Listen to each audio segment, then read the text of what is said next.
What is up? As I fix my mic. Oh, like that. I'll try to get it. It doesn't go this way. Maybe it does. I don't know. Check. What is up? Yes. Last Call Podcast live on a Friday night. And you know what I'm gonna do, man? Yeah, I guess I gotta do it every once in a while. Or for the last few shows, I've been starting the show with a little tunage. And why the hell not? I'm gonna do it right now. So here you go before I cut it off. And yeah, it goes with the theme.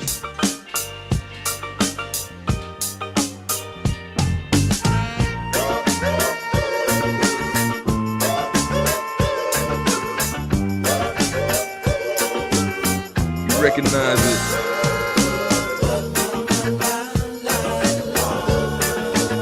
That's right. I stole the album cover as usual.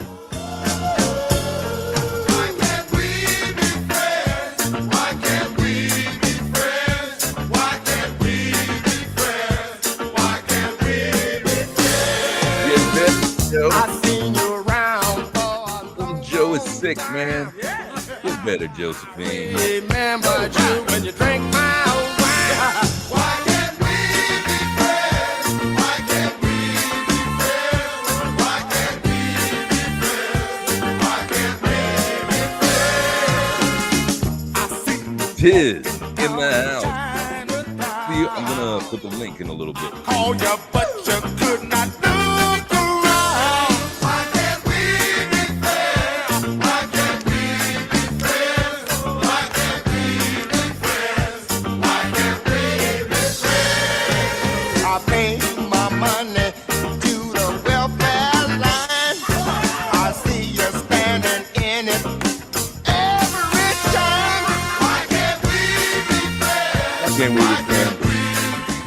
Why can't we be friends?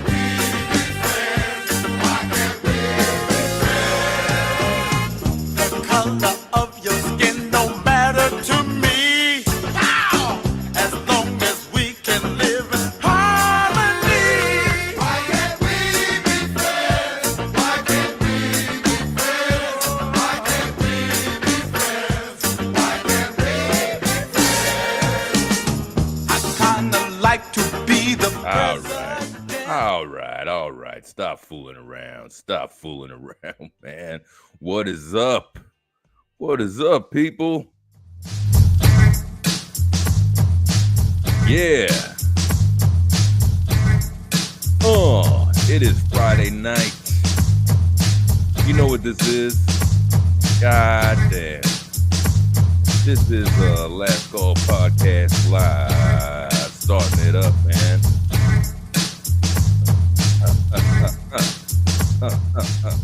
Getting you in the mood. About to chill and do some things.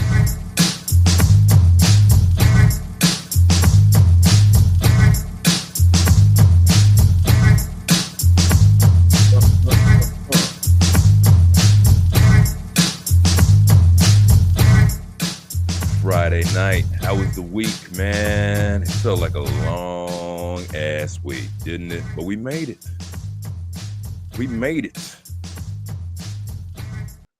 Made it all the way here, man.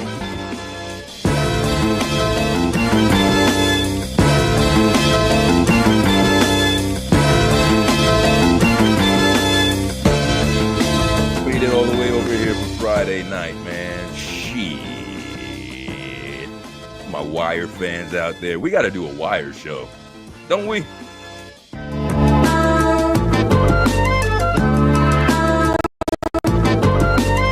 Yeah.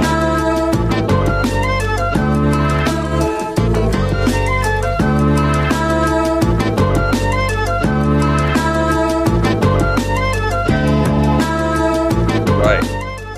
Emmanuel, where you at? One of the OGs in the place to be. Tiz and the partners in the house.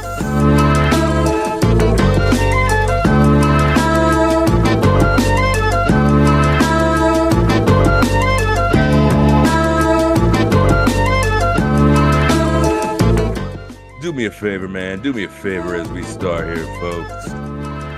Drop that like, drop that share, and definitely, before you leave the building here tonight, hit me with that subscribble.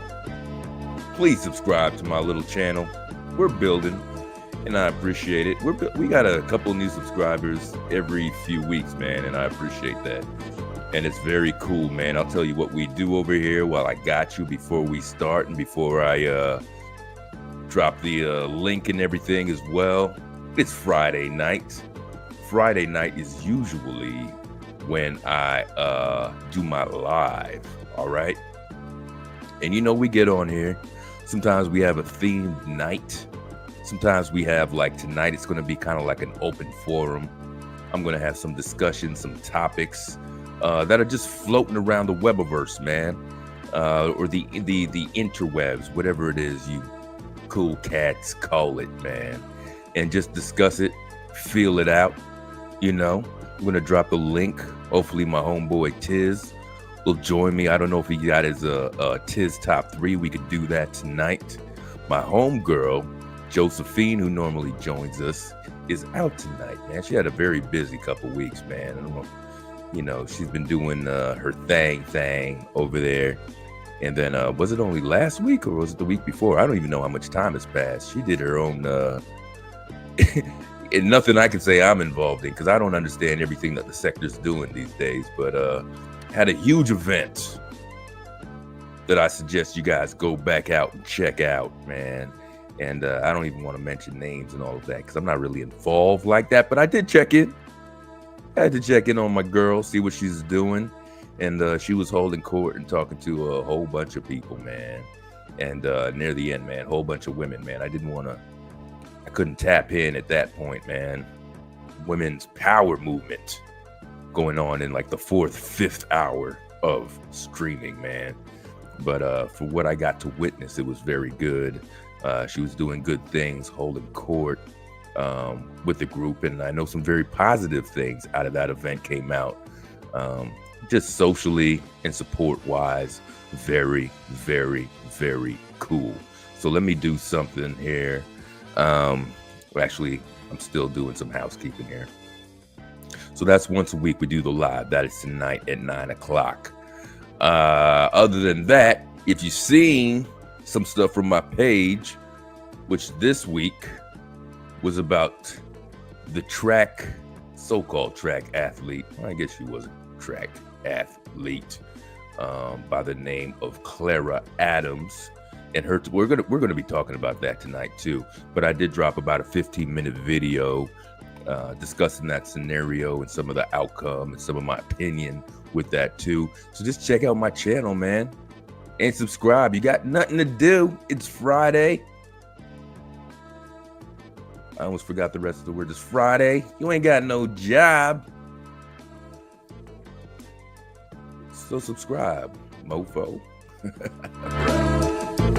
And of course, you know, I'm always into the music. I'm into a bunch of stuff, man. We did documentaries here. We did a few things. And, you know, I got some digging in the crates music that I normally put in my shorts that people seem to appreciate also, man. So I really try to do a little bit of everything. It's something you could enjoy when you're here. You know, thank you to the old subscribers, the new subscribers, the OGs that come out and check me, man. I definitely appreciate you guys. Keep doing that, man. Here you go.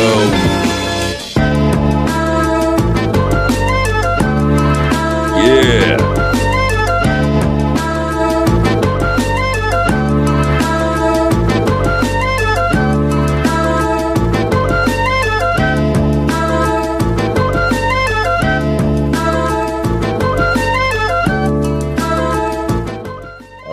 Gonna do, I'm gonna drop this link right about now.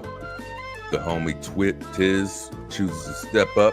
You know you're more than welcome, my brother. You are family in the cast here. Boom, boom. Let me put you up. Yeah, man, and we're going to be doing some things. So feel free to tap in as we discuss what we're going to discuss. We might keep it a tight hour, maybe hour and a half, see how it goes. Of course, I always say that, man, and we end up doing a damn near 4-hour live, which is fine with me, man. As long as we keep it and we keep it going strong, it's all good. It's all good, man. And what is this that we see? Send Face and Pat your link to. Face and Pat calling yous out. Let me know if you're in the house, man. Just check in to check in. Going on with y'all. Damn. And what we got here? If you new, please go back. Yeah, man, we got Tiz. Tiz is a great supporter, man. And let me do my plug for the partners. I've been down with the partners, I think, almost since day one. Yo, first of all, it's a lot for me to join anything. I'm one of those bums that lay in the cut. Don't join much. Not because of any hate or anything. It just takes me a while to, get into the groove, feel what's, out there. If I believe your shit, if you're like true dudes, if your message is true, if you're genuine, authentic dudes, then yeah, I'll jump in there. And, that's been true for the partners, man. And they, Tiz, you got to check out your number of podcasts. Because I think you're way closer to 200 than you know. You know that? Oh, and speaking of the devil, I get to tell him that in person. So, my man, from the Tiz, 1 of 3, from the partners, check him out. Saturday night, 10 p.m. Because I'm going to be there, fool. My man, Tiz, what up? Good evening, my good brother. How you doing this week, man? Yes, sir. Doing all right, man. Feeling good. How you doing? I can't complain, man. Can I give you some flowers real quick? Do what you got to do, homie. Hey, big dog. I just want to salute you for the different types of content you bring into the space. The versatility that you're showing is amazing. From the documentary breakdowns to the music breakdowns, even the pulling out some IT skills last week to make the first ever like simulcast. Like, I just appreciate you as a creator, as a brother, as a fourth partner, as your own podcast, last call podcast. I just appreciate you. So salute to you, man. That's all. I just feel like you got to give people their flowers while they living, and you deserve it, man. You kicking ass out here, bro. Oh man, definitely appreciate that, my brother. Thank you. Thank you so much. And we can't forget your contribution, man. I mean, I wouldn't be here without your support and your encouragement to get out and do my own damn thing. And that's what I'm doing upon your shoulders. So I appreciate your support and everything that goes along with that and your involvement in damn near every week. So thank you also, my man. Hey, man, long as you keep making content, I'm showing up, man. You keep me entertained. So I just appreciate you, man. And I'm picky with who I watch. So I appreciate you continuing to keep me entertained throughout the week and on the weekends every Friday, man. Keep it up, Definitely. Appreciate it. You sticking around or what? Yeah, I'm going to listen in. I'll jump in when you ask me to. But, I'm just kind of here, man, supporting as always. But I had to give you them flowers first off. You know what I mean? Definitely. And no pressure. But do you have a Tiz top 3 tonight? Or do you want to leave it alone? You can leave it alone. I don't have one off the top right now. But as you get into your actual topics, I can come up with one that based off of your topics.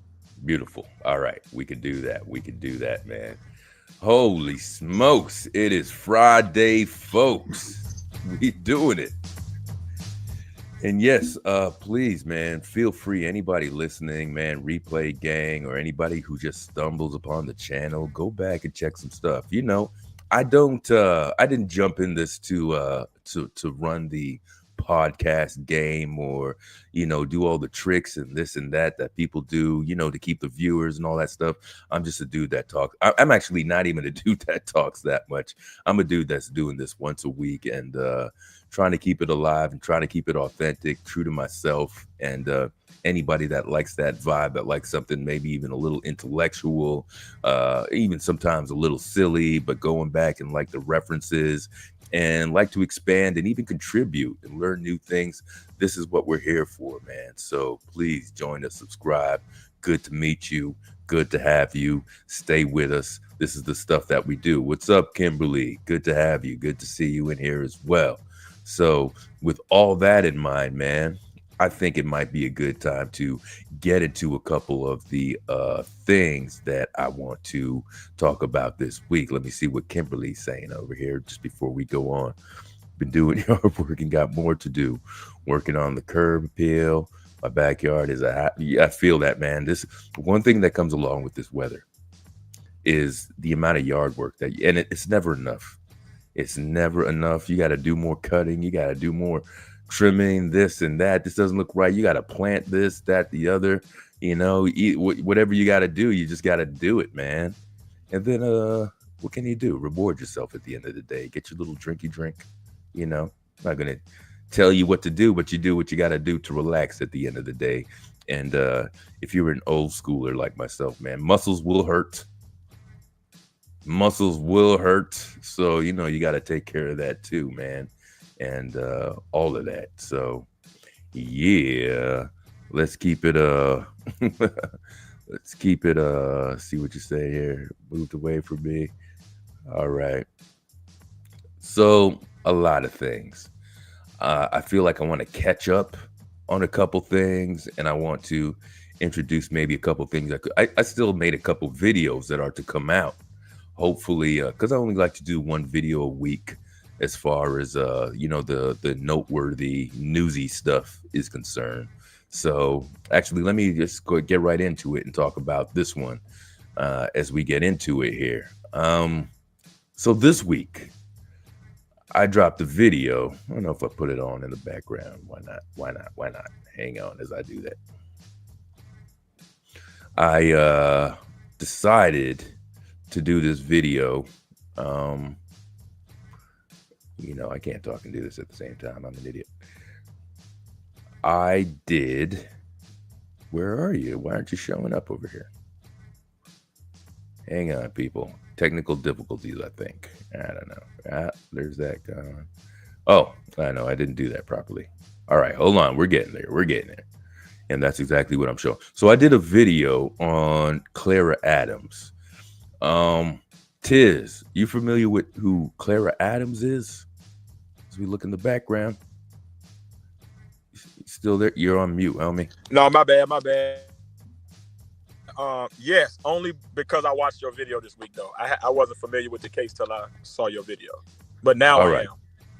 Cool. So let me, tell people who haven't seen it and it's been out there for a little bit, and it took me a while to even pay attention to it in the first place. So this person, high school, 16-year-old high schooler, and pay attention to that picture in the background over there. She was in the middle of a track meet. And I mean in the middle of a track meet. She had more to do. So apparently she won the 400-meter race. And upon winning the 400-meter race, the picture that you see in the background is of her taking off her shoes, going in the infield, and using the fire extinguisher on her shoes, therefore signaling that it's just too hot. Now, if you see in the back here, this is actually good timing. What she is actually doing is doing a reference to Maurice Green, the gold medalist in the Olympics, who did almost not quite the exact same thing. Because I want you to see a couple differences. He's in the middle of the track. Nobody's really around like that. It's more control than nothing else. Nevertheless, it's a spectacle. You know what I'm saying? So we go back to this. A 16-year-old, it's just a track meet. I believe it's some sort of a qualifier for her. But if I was able to widen up this frame, you would see the smoke goes way the hell out. She actually has more racing to do to qualify for more titles later on.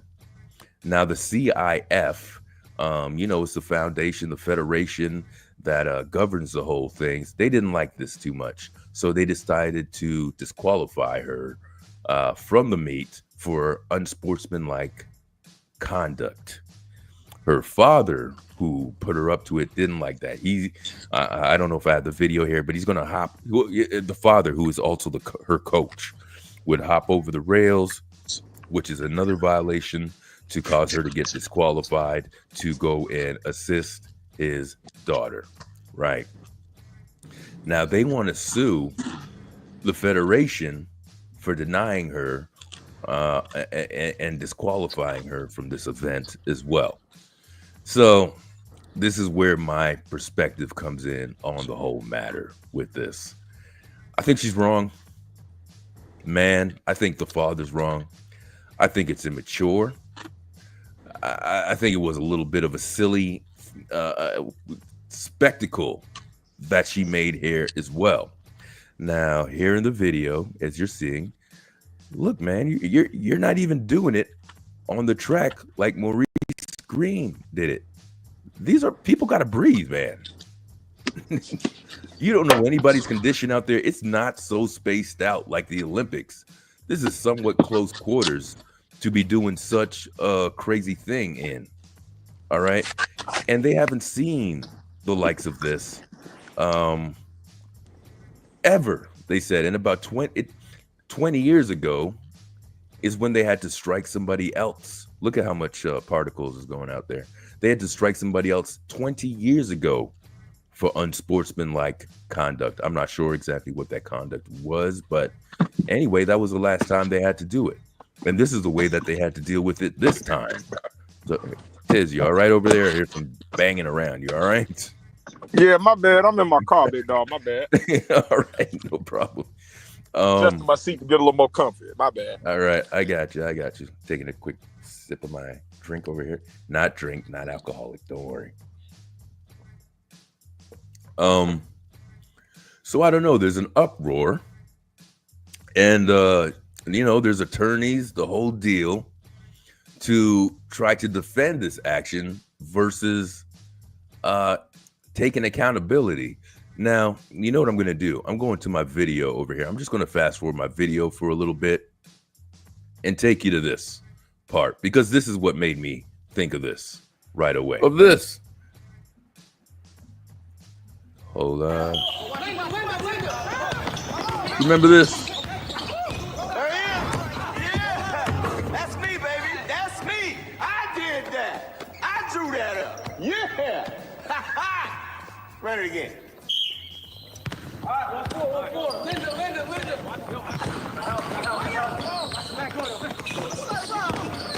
Oh, all day, baby, all day. Can't stop that. Hey, coach, your shoes untied, sir. Oh, thank you, Mr. Warren. Woo! Look at that bow. Look at that. I tied that shit. Can I get something on the bow? Let me get some. Are you crazy? What is wrong with you? All right, so I'm going to stop it there for a minute, because I just want the point to be made of this showboating. So actually, you know what? I want to play a little more of this, because he makes quite a poignant statement. So listen up for a minute. What's wrong with all of you? Since when is winning not enough? Playing hard not enough? No. You have to humiliate your opponent. Taunt him after every score. You won 4 games last season. 4. What gives you the right to take the game that I love with trash talk and taunting? What gives you the right to wear Richmond on your chest and act like punks? Coach, they were John, too. So? You can't show some class? Act like a champion? You owe me 500 push-ups apiece. I like that. You can't act like you have class. I don't know. Am I just getting too old and thinking like this girl is doing a little too much during the race? Because I truly feel like this spectacle is not worth it. Her father, if you see in the background, now starts to explain his barometer for what's acceptable. He starts saying the crowd loved it. People loved it.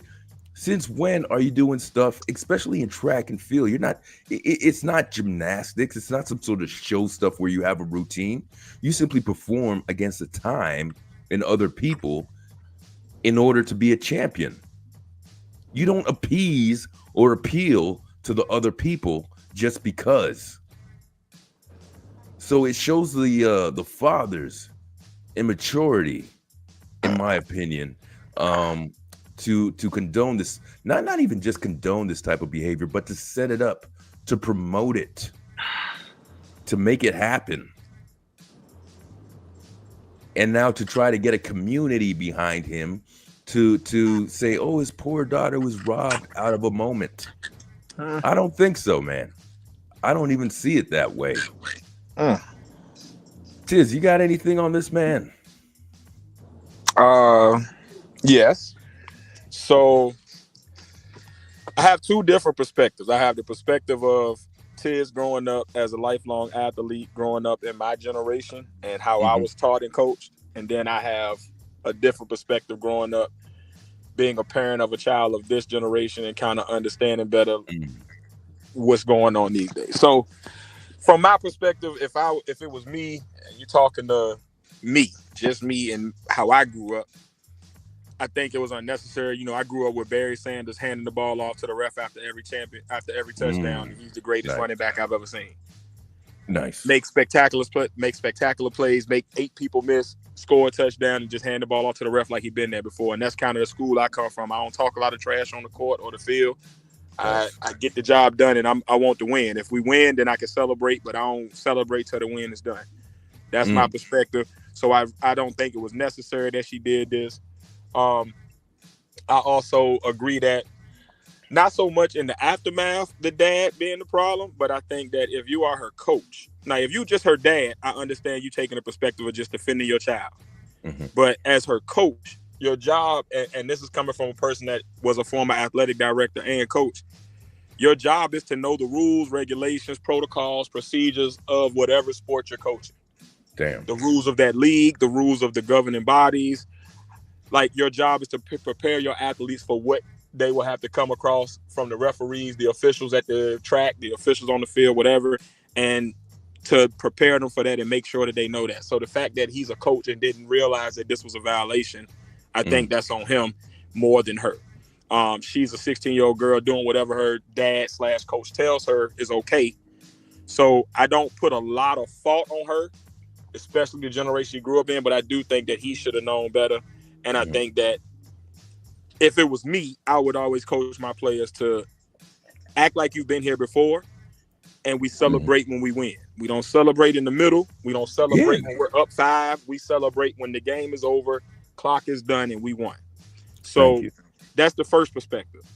Okay. Now, the second perspective, coming from a person who is taught and is a parent of children who have coming from this generation, I recognize that sport as we knew it, where it was like just competition, is no longer the case. Sports is big business, and it is entertainment now. If you look at any league, professional league right now, they're all leaning toward the entertainment side. The reason they say the NFL and the NBA is rigged is because the governing bodies are always trying to twist and turn things to make the most entertaining matchup, the most entertaining storyline for the narrative they're trying to do. So I understand kids who are of this generation growing up under that, only seeing that. Okay.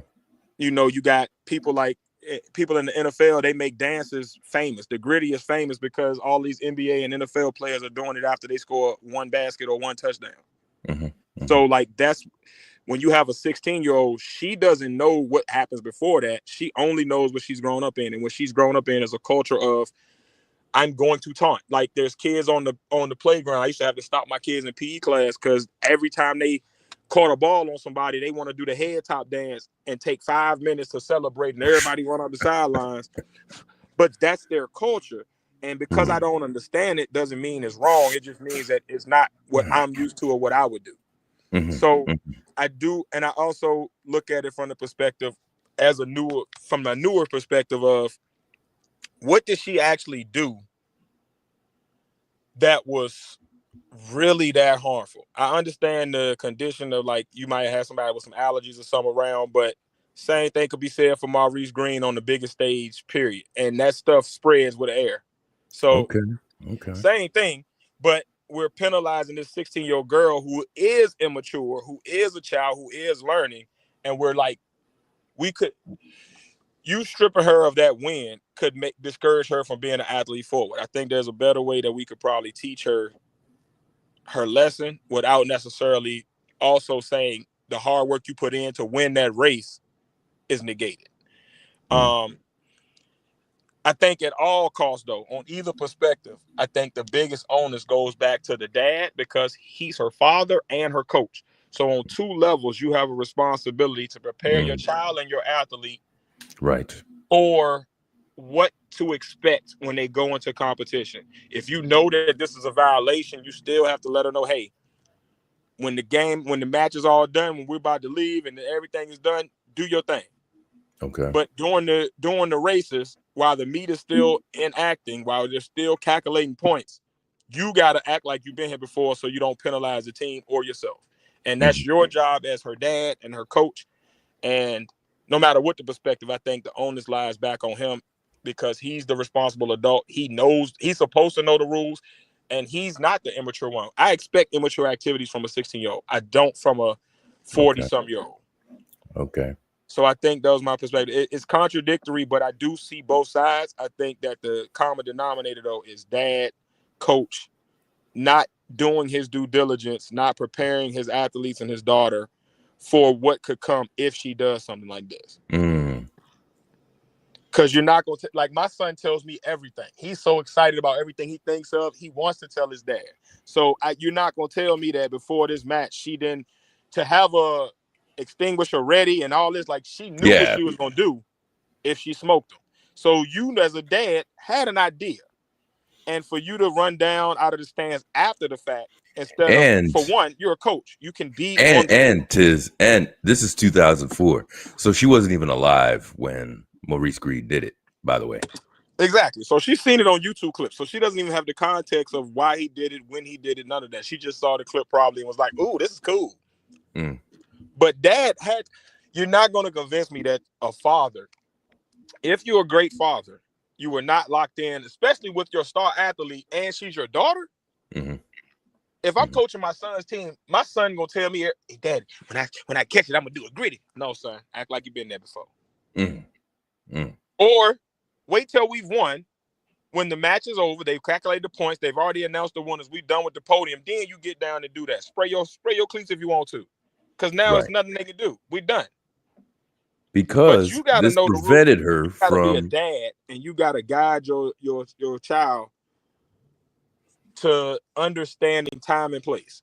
Because I don't think what she did was inherently wrong.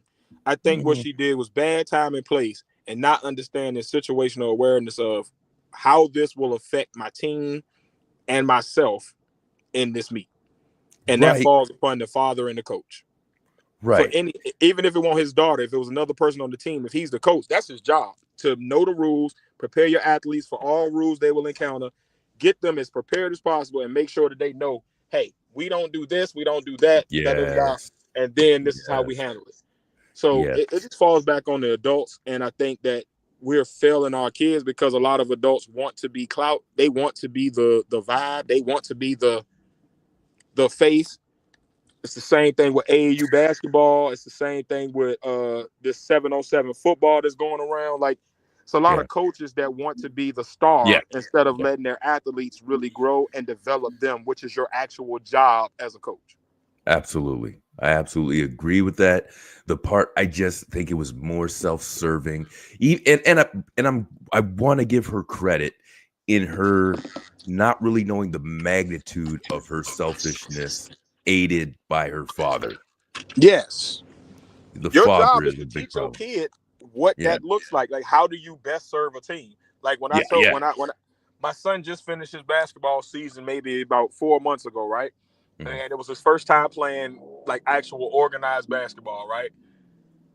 Before he set foot in the tryouts, I had him prepare for anything he could face, whether it was a coach kind of barking at him, whether it was the referees not agreeing that a foul was a foul. Like, you got to play through that. You got to understand your job is not to argue with referees. Your job is not to showboat. Your job is to win the game and do your job that you've been assigned to help your team. Right. But that's, again, falls back on parenting and coaching. Like, that's your job. Like, that is your responsibility as the adult. The kids are not going to know better. They're kids. When I Yeah. was a kid, I didn't know better. I come from the backyard. My first time at football practice, every time I've scored in the backyard, I'm spiking the ball. I'm looking the dude down. I'm like, yeah, moss you. Mm-hmm. Mm-hmm. When I get to football practice, though, coach is like, man, shut up. That's one play. Yeah. Yeah. We got 4 quarters. Get your ass Yeah. back to the line and get ready for the next play. Absolutely. But I had to learn that. That was somebody, there was an adult who cared enough to teach me that and who knew enough to teach me that. And I think that's where the failure is. We are failing our kids because we are looking for clout as adults, and we're trying to live vicariously through these children instead of really preparing them for the adult world, the rules and regulations of said world, and getting them ready to make sure that they're making the decisions that are going to best serve them to allow them success instead of negating their hard work. Absolutely. Now, let me cut in there. Yo, we got 2/3 of the partners in the house. My man, Faith. What is welcome. Thank you so much for visiting, man.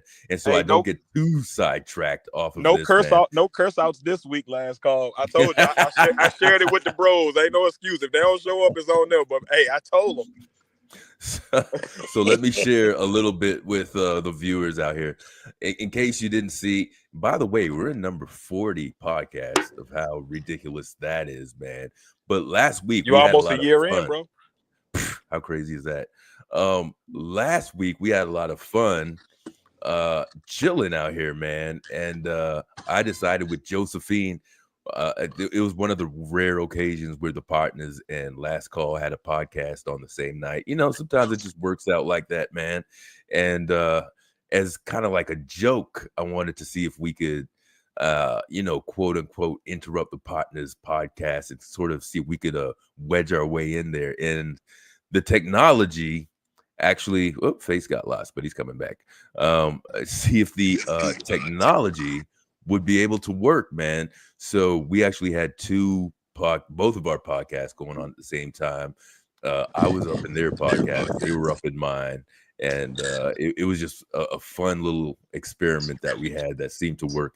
I don't know where that's going to fit in the future, but we definitely enjoyed bum rushing the show and having a good time. You can only do that with your friends, man. You know, only do what you're gonna do, and that was definitely when Tiz was talking about the technology and all that stuff. You know, the joke is I'm really not that technologically advanced, but we had we had a lot of fun with that too, man. So thank you for letting us do that. And so anytime, man. And I'm sorry for encroaching on your night too. We really try not to I know, man. Step on anybody's toes or get in anybody's way, or even because I like to support my people, so I like to be free on the nights when my people's are going live. So we apologize, but I definitely appreciate you putting in that tech work, man. That was dope. That was a dope experience. It was fun, man. So when I jumped on there, I had to yell at Face and Pat for all. These guys are damn near at 200 podcasts. I've been on a lot of those podcasts, and this is the first night Face came to one of my podcasts, which I'm very thankful for. So I was just poking a little bit of fun at them at the same time, and letting them make sure that they come through and see what we do on this side, which they have done that as well, and I appreciate. And I was saying before, Tiz, double check your amount of podcasts, man, because you might actually be over 200. Did you know that? Well, so we are technically, if you count you didn't ask us, but but the actual pod, we're close to accurate. I think we're like 5 off because there's 5 that either got copyrighted, so we had to completely get rid of them, or they just got messed up. Okay. But we're close. We're like within 5, so we might be at like 202. Okay.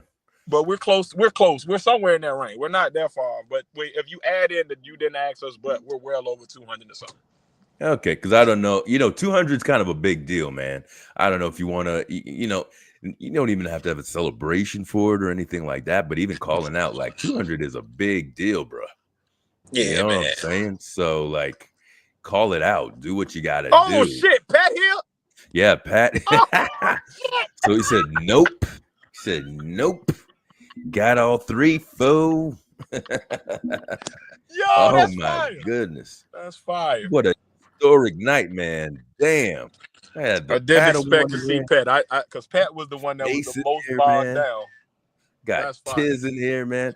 And we've just had some great guests in here, man. Of course, we got Kimberly Callahan in here. She comes through every once in a while, and she goes through the partners too. Usually who's in here is Emmanuel Briggs. Yo. He's a big part of the show. Big part Where of the is show. he? I don't know. It's surprising he's not here. He the vibe, man. I need my bro. He is the vibe, man. He's like the narrator of the show. He keeps it down, but he'd be here if he could, man. He never really misses. This is Salute to actually the probably OG, first- man. first Salute to show the that big he's bro for missed, sure. man.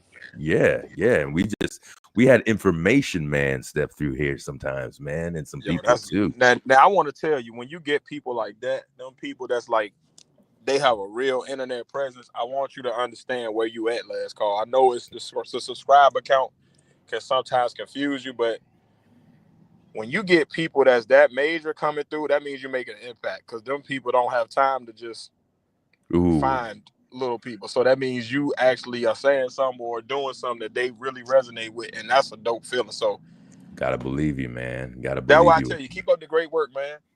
And he has come in and contributed. He had conversations on here sometimes, Yeah. man.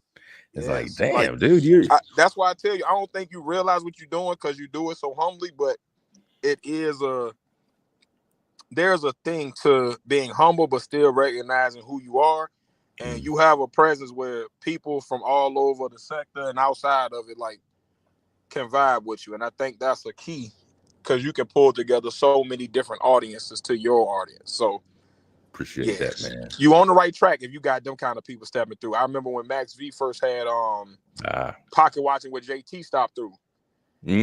Wow. And I remember how that kind of like put him on a different level. So like, I want you to recognize the milestones. Like you telling us about the 200. Information Man coming through is a big deal, man, because he that's a different type of content creator. Yeah. He got the shit. He got the sauce. Yeah, man. Yeah.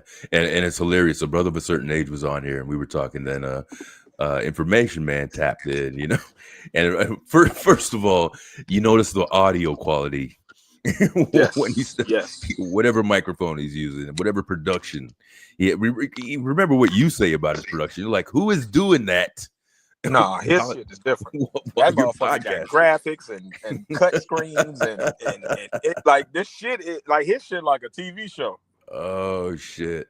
Right. Like he has a whole production crew in the background and shit. That is hilarious. Sir. So salute to you again, man. Like I said, man, we got to give flowers when flowers are due, and I think that's something that a lot of people these days fail to do. Like, but you got to stop hating, y'all.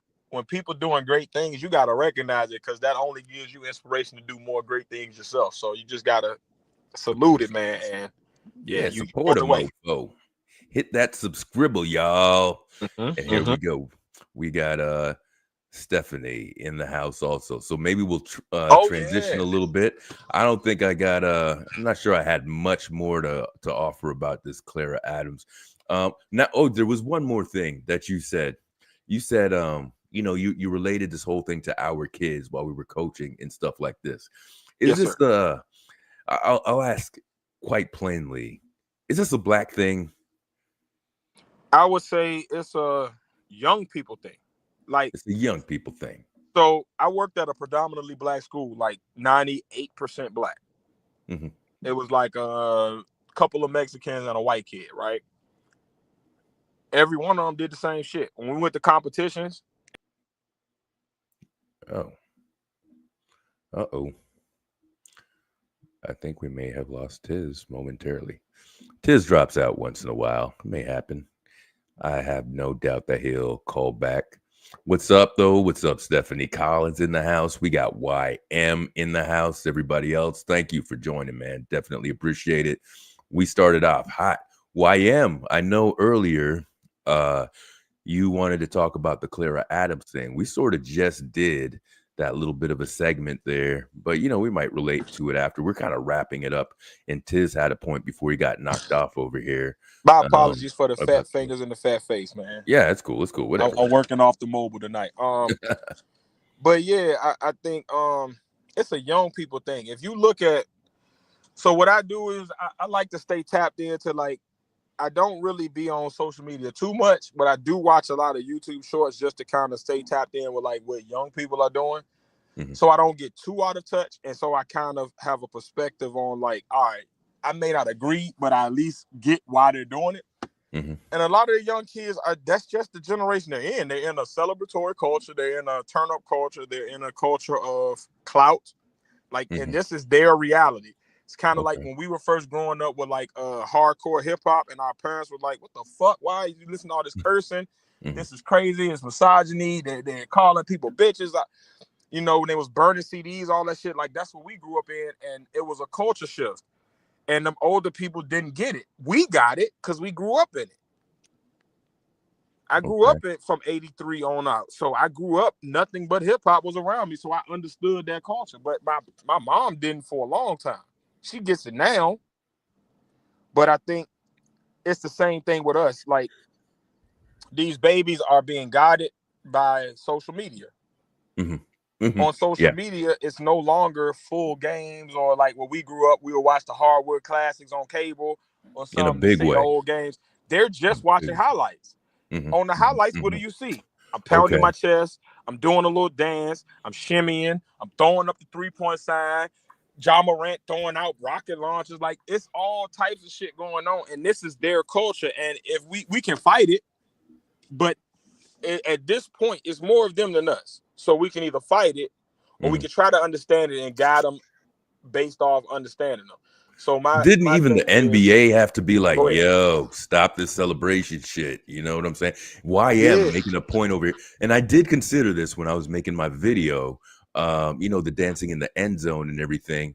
It's tough to make those exact parallels because I don't really think track and field lends itself to that sort of spectacle. Like, See, we I do expect though. to see the dancing. You do? I do Okay, though, go ahead. because you got to look back to, all right. So again, we started with the Maurice Green thing, right? Mhm. But then you got to realize a lot of these kids were 5, 6, 7, 8, 9, 10 years old when Usain Bolt was going through his last run as a great Olympian. Okay. He's pounding his chest 10 yards out of the finish line. Okay. He's doing the lightning bolt sign as soon as he ends the race. Okay. So it's Can't like argue with that. Can't argue with that. Dave's when we grew up, Michael Jordan would do all of that shit as he hit the game-winning shot. Mhm. They've grown up seeing people doing that in the first quarter, and that's what they see because highlight culture is a thing. So they watch Ball is Life. They watch Destroying. They watch they watch Sha'Carri Richardson sitting there, doing her thing. Like, these are people that they watching and admiring as athletes. So they're emulating what they're seeing, not necessarily understanding the context of this is the end of the meet. This is the end of my day as a racer. This is the end of the thing. They just see the highlight. Nice. And it's Nice. all 30-second clips of these great moments, but they don't get the context of the full hour that it took for them to get to that moment. And I Or think all that's the hard thing work, particularly. Right. correct. And I think that's why I say a lot of my onus that I put out is on the parent and the coach, because we do know that context. We do understand the hard work that person put in before they got to the point where they celebrated. Okay. We saw the journey and we watched it because that was our culture. We was all about the journey. Like, do your best. Like, even when I was growing up, like, it was like, do your best in sports. You might not get a scholarship, but just do your best because it's about the competition. It's about proving yourself, not downing somebody else. Right. But we have that context. They don't. Their culture is not based on that. And I think it's unfair for us to judge them by that. I think it's our job as the OGs to do what OGs may have failed to do previously, and that's to guide them, give them that context, and to learn their structure enough to put it in a way where they can digest it, understand it, and then apply it. I think a lot of the disconnect is we don't take time to connect with their systems and protocols. And there's a disconnect because we just throw in some shit that we believe, but they don't get it. We got to make it connect for them based on what they know. So if we can put it into money, not to like they simplify love it. money and clout, hey, it will be even a bigger impact if you do this at the end because now you won.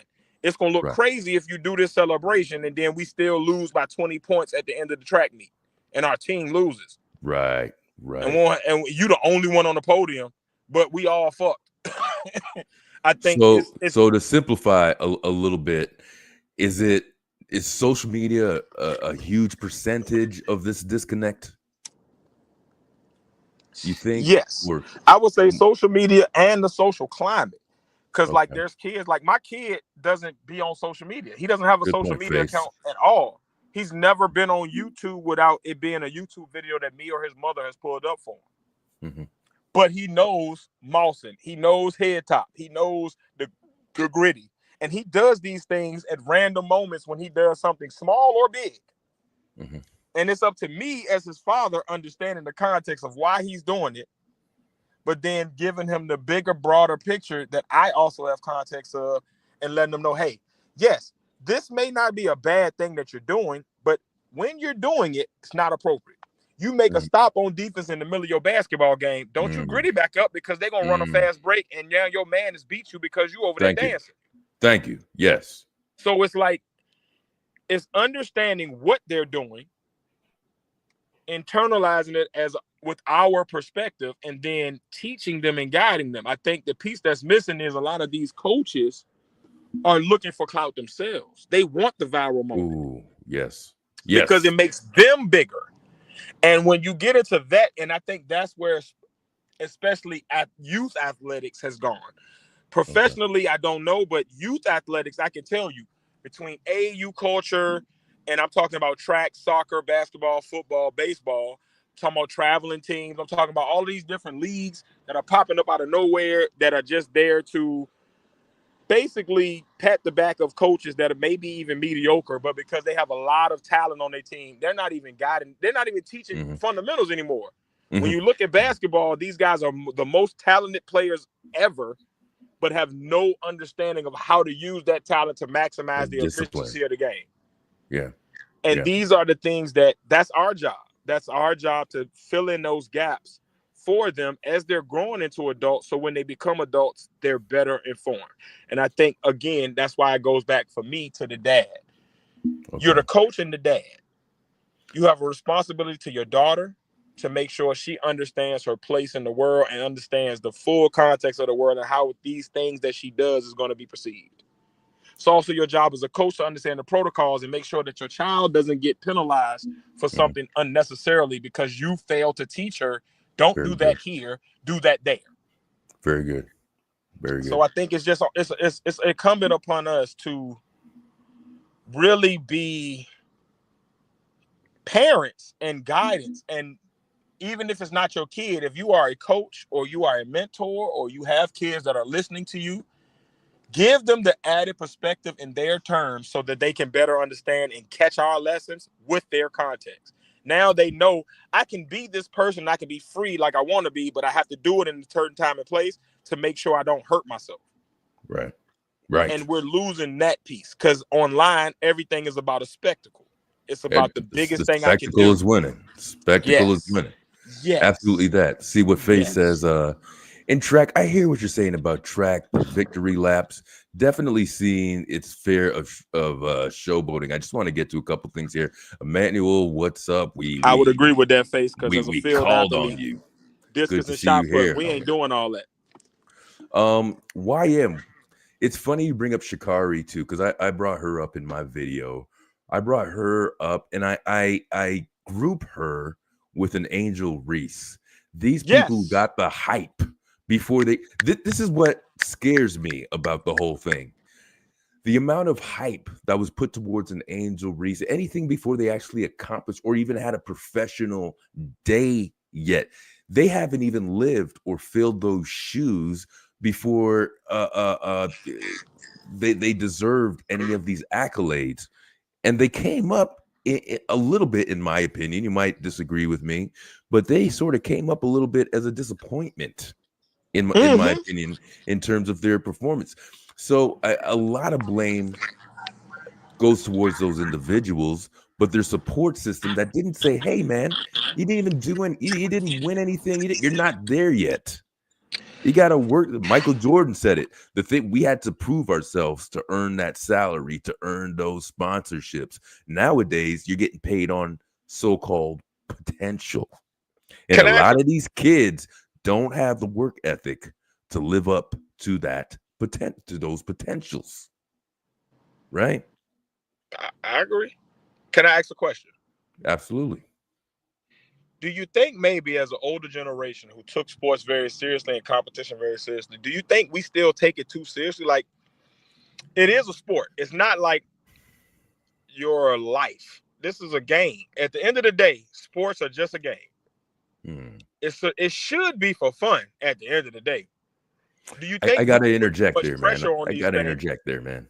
Yeah, I'm asking. That's why I'm asking. I'm just opening the question. Like, what is your perspective on maybe we're taking sports too seriously as a society to the point where we worry about, like, does it really matter? Okay. That's a great question. I think of it in a couple ways here. Okay. I backed off of sports as I'm getting older here because of the spectacle, because of the, I guess if I could call it, an invitation into the athlete's life versus what they do on the field or the court. You're right. It's sports, but they're professional sports. And with anything that's a profession and being a professional, you have certain things that go along with that. So yeah, it's just a game and you might just be throwing a ball, hitting the ball, whatever the hell it is. But now you're getting paid as a professional to do that. And a certain code and a certain conduct comes with that paycheck that you're earning to do that thing. Right. So I think a couple things go along with that. We could say all they're doing. Are we talking about sports in general or professional athletes?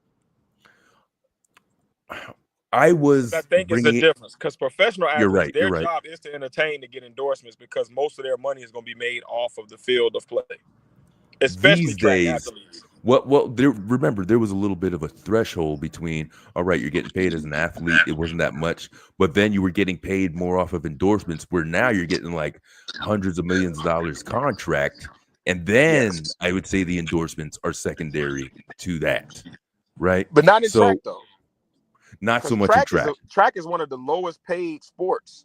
Like, they spend more, like them bodybuilders, swimmers, they spend more money to train and shit than they might actually make on the track. A lot of their money is endorsements, getting a Nike deal, getting signed by these companies, doing commercials like Angel Reese. Like, we're at a different era where it's so much business outside of the actual field of play. Right. Are we judging them unfairly? They can make a living still. Right. They can make a living, and college athletes are now getting paid for the likeness of their name. Right. Right. So they have to make their name big. Yes. But at what cost? There's still ramifications for acting a fool.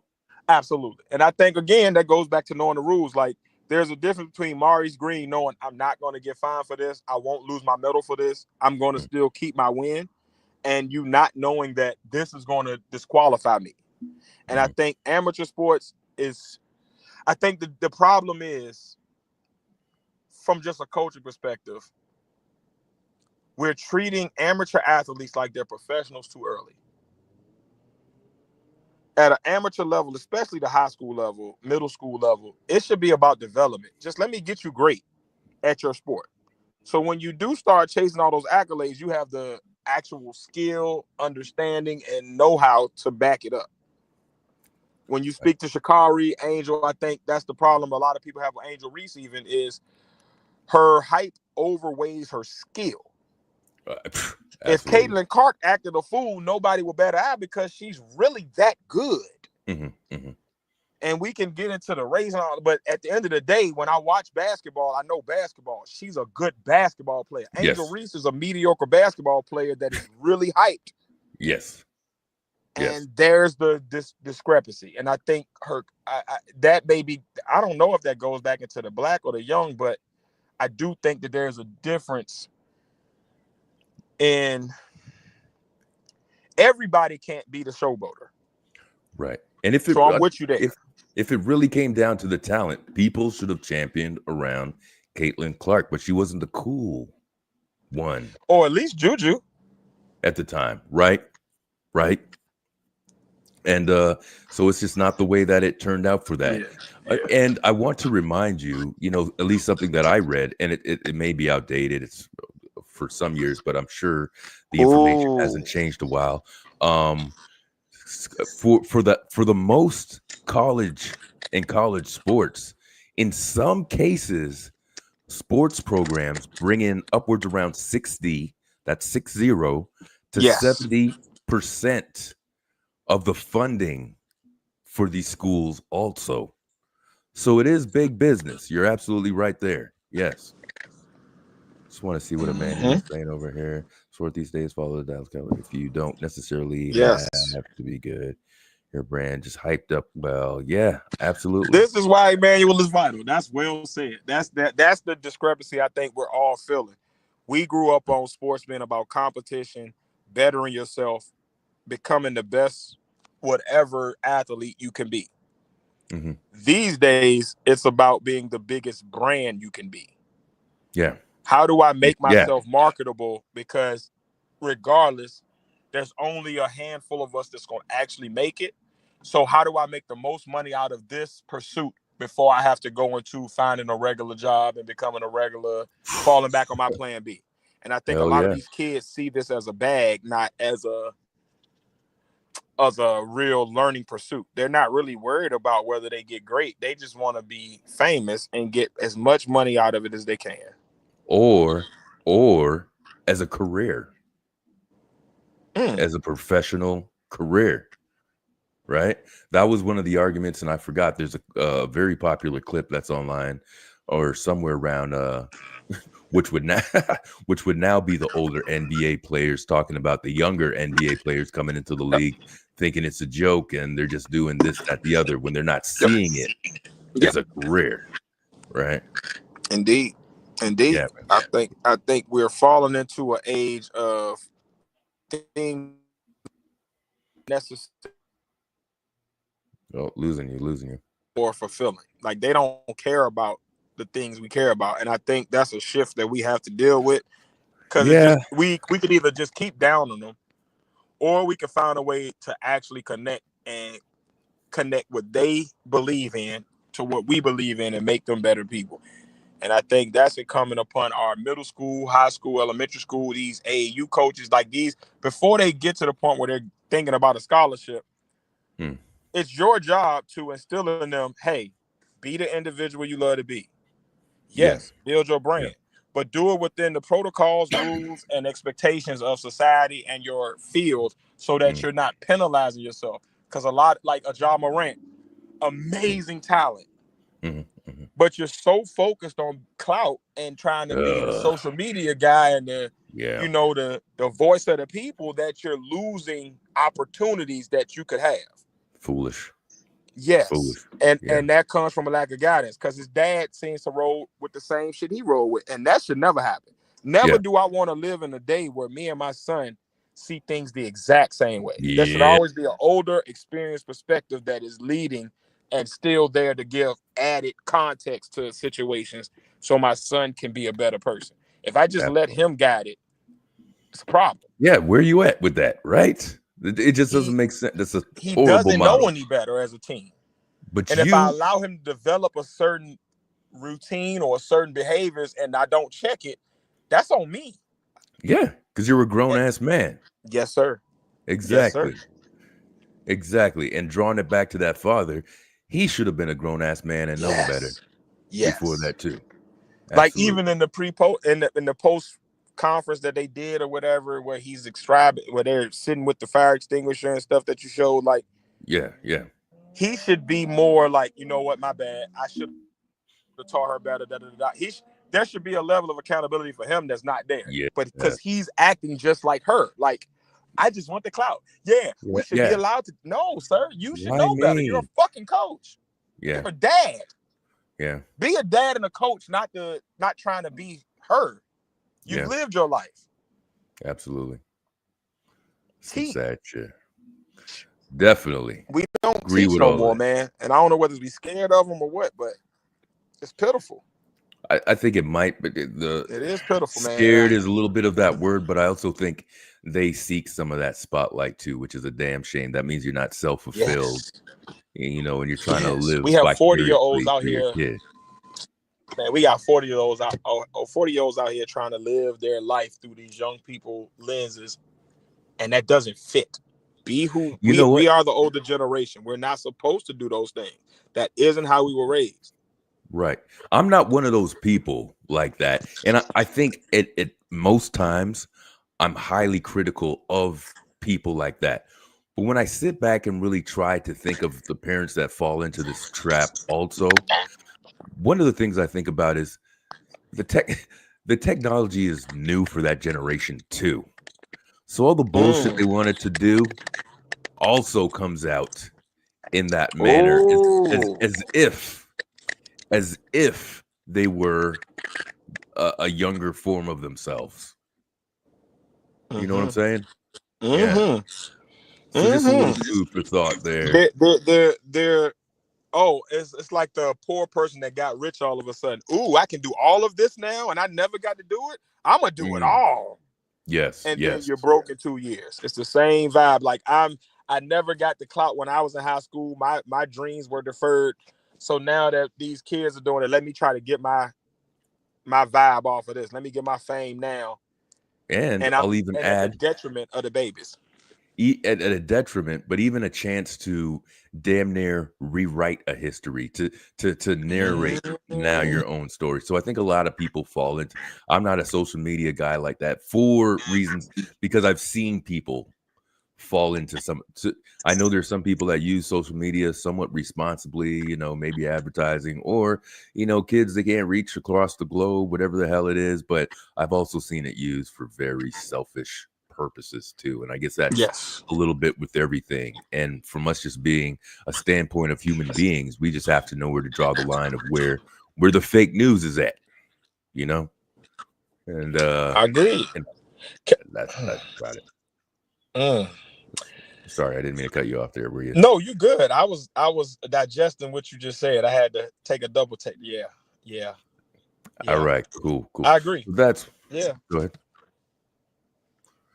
So that's all. I really, you know, we really talked a lot about this. And again, go back and check out that Coach Carter scene, because that's the thing that really connected this for me. It's like, yeah, I did that. Like, and you said it before, man. Just humbly get the job. Act like you've been there before. Get the whole job done.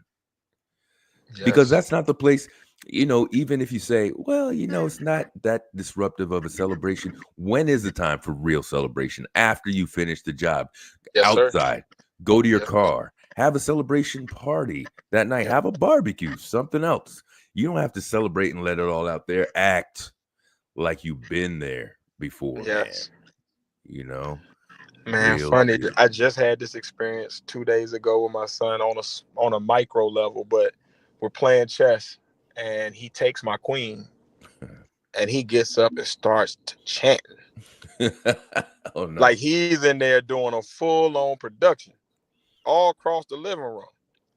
I'm like, okay, I still have other pieces now. The game isn't over. Nobody's been made it. We're still early, but okay. And then I come back and beat him, and he's like, but I don't. But yeah. Because you celebrated before there was anything to celebrate. We don't celebrate me getting the job. We celebrate when we get the raise and get the promotion. Yes. Because the end goal is the end goal, not the journey. The journey is the journey. Like we work through that. Yeah. The end goal is when we do our dance. Because then there's nothing that can stop it. We won. Yeah. The game is over. All zeros on the clock. No ref can say foul or get them an extra free throw. So now they come back and they up by 2. Like, it's nothing. We done. Yeah. Sorry. No, go ahead. It's like the amplified fadeaway jumper turnaround before the swish happens. Like, yes. you're Nick Young meme. Right? You're that sure in the game. Meme.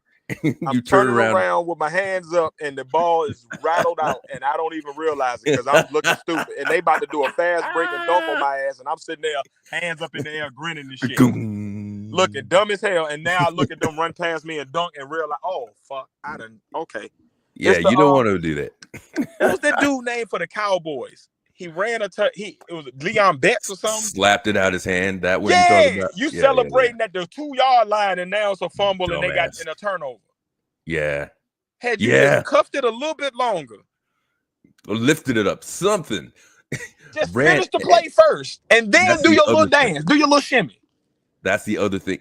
Here's the difference between the generations here, where back in my day in track and field, when you used to run, the finish line wasn't the finish line. They told you the finish line was like 20 feet after the finish line. Run through the tape. Run through the goddamn tape like it's still. These guys are quitting before. Shout out Coach Price. So, you know what I'm saying? Yes, sir. They are slowing down before celebrating. Like, yeah, I did that, and they're losing off some stupid shit, man. Oh man, I just watched a video maybe 2 weeks ago. Little white kid, he's celebrating against the little short kids, and then he falls. Oh, and everybody he was looking back at just passes and then look at like if you had just kept running, not look back, not did nothing stupid, you got this. You about to be able to do all of that in full glory. Dumb. But you lose it because you're celebrating before the win is complete. Dumb. Yes. Oh, well, some people got to learn the hard way, man. And just that's what the deal is. So I'm anti-showboating until the job is done and appropriate celebrations. We don't have to make a spectacle all the time. And you are able to enjoy, your wins, your triumphs and all of that. But it doesn't have to be at the cost of anybody. And you don't have to wedge it in because most of all, who it's going to affect is you. And secondly, you're going to want to celebrate with a little bit of class at the end of the day. And nobody likes a sore winner, right? And that's the thing. People don't realize. However you treat people when you win, it's going to come back to you when you're losing. How do you want to feel when you've lost? Do you want to feel respected or do you want to feel disrespected? Because if you're disrespecting people when you win it, the person that beat you going to make you feel it. And this ain't boxing where you could jump up on the rope, man. This is a track meet. You are part of a track team. The team part is the part. Golf, celebrate. Tiger Woods can do the little elbow pump after every putt. He by himself. Yeah. Tennis, you can go out there and after every ace, go ham. You on a team, it's not your job to be an individual no more. You have to look at it like that. And in society, I think even we've gotten to the point we're so individualistic and like so self-gratifying that we forget that like there's other people being affected by our actions. And if we don't care about them, when we are in the same position that those people are in, they're not going to care about us. And then we feel stupid. Like, well, ain't nobody got my back. But yeah, why would I be a teammate to you and you shitted on me all season? Yeah. If I'm the point guard and I'm the number one scorer on the team, I still got to make my other teammates feel valuable. So when I pass them the ball, they make the shot. I can't down them every practice because then when I pass them the ball, they missing. What does that do for my team? I'm losing every game. I'm scoring 50 points a game and losing. Yeah, absolutely. And I think in general, and I think it's a societal problem where we've become so focused on get yours, get your bag, get your this, get your that. You beat this person at this, be the number one at this, get your clout, make sure you got the motion, make sure all these little buzzwords that we use, and we're losing the human fabric of when I do that, how does that make my brother feel? Does he feel still validated? I can celebrate myself without hurting somebody else or putting them down. I can be proud of myself without making this other person that just tried their hardest to feel like their work was shit. And I think we're losing that in society. So it's showing up in our younger people because, again, it's the older people coaching these kids. It's our age range. It's the 40s and 50s that are the coaches. It's the late 30s. This is us teaching these babies this and rolling with their mentality instead of using their mentality to make a connection, to make them see the bigger picture so that they can continue to uplift the values that will actually make us great as human beings. It got to be a team We're effort. supposed to be doing. Yes, sir. All right. Hey, good night, Amazing Face. points, man. Amazing points. Thank you. Thank you for checking us out, man. Definitely appreciate that. And I'm going to jump on to something else here, Tiz, something that I think you'll enjoy. Are you ready? Yes, sir. All right. Let's see if I can do this. No, I can't. No, that's not it. Hang on. That was so anticlimactic. Hey, coach. That's not the thing. Hang on, fool. It's your boy. Boom, stickity, boom, stickity, boom. Oh, my God. So, have you heard the latest news? So, I've not caught Lennon in the past 2 weeks, so I'm a little off. I do know that I saw something with a headline about something getting vandalized, and that was the last thing. I only saw the headline, so I'm not really sure of the details or anything with Umar. So this should be funny. The loosey goosey, buck, buck, buck, buck. I am. I'm stealing directly from Lennon Honor right now, so fair use. Lennon, the loosey goosey, brother. All right, this is the beginning of his show. Can I just say this? Yes, sir. As you cue up the clip, regardless of what you think of him, and I'm still salty about my little pissy ass bread that Lost I lost. your money. I gotta admit this. Umar is the best content creator in like the past 30 years. So this nigga never fails to come with some bullshit that would just make you like entertained. Like it's like the car wreck you can't look away from. Like, you know it's fuck shit, but it's so funny. Like, what the fuck is happening? Dude, you're like, is this a real person? Like, for real? Yo, real, is Umar a real? He has to be aware at this point of like his internet persona and just be feeding into it. There's no way you act like this as a real person. Okay, There's we no gotta argue about this. I don't know. There's no way you that dumb. Dude. I don't know. You gotta know. I really think he knows and he feeds into it to make people do this shit because it keeps his name out there. It keeps him on podcasts. If Lyndon keeps making videos, he gets enough traction. If King Kong Consciousness, King Kong Crazy, all these different channels keep posting about him, dude, I Breakfast Club gotta holler at him. I might be able to agree with you if he was able to manifest that, if he's able to funnel that into something productive. But the point is, he's worse off now. He's worse off every video than he was in the previous video.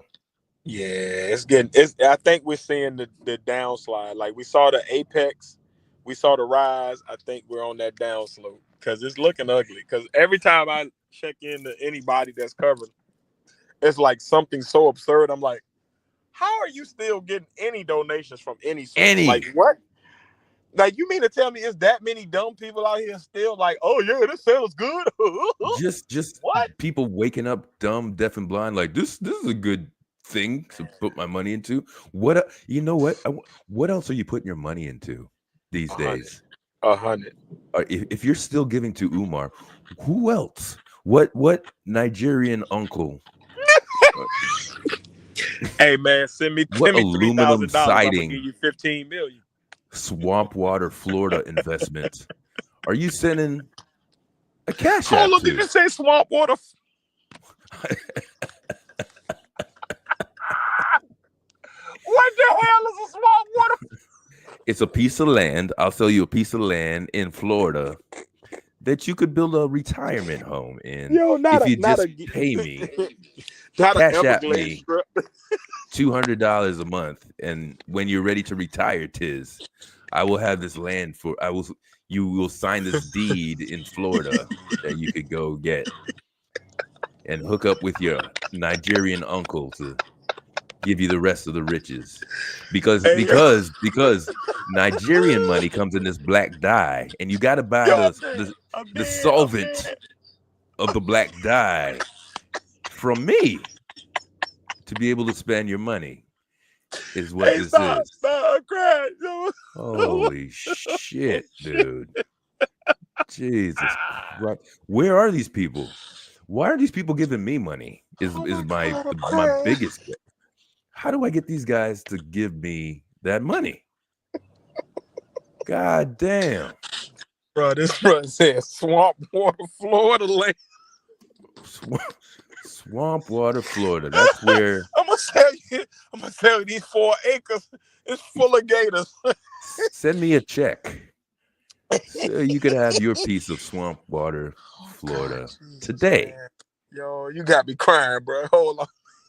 Shit. Yo, I ain't never heard that term before, but it's so funny because I'm imagining like my uncle live in Florida, so I got a whole other context. It's like, you down a lot of Seminole swampland down there, with gators biting at your ankles right? to build a foundation for a shack.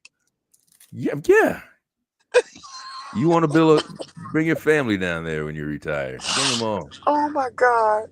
Bring them all down there, and you could build on it. You could build on the land. It's all good, man. It's all good. Oh man, bless our people, man. The gullibility, yo. Shit. I'm telling you. Yes, I did donate at one point. So Uh-oh. Hello? Tiz, you disappeared. Check one. Tiz, did you mute yourself? I'm not hearing Tiz right now. Tiz 1, Tiz 2. What's Emmanuel saying in the house? We'll go back over here. In the meantime, while Tiz comes back up here. Tiz, you disappeared. Just in case nobody can hear you. I definitely can, unless there's something wrong on my end, which I don't think there is.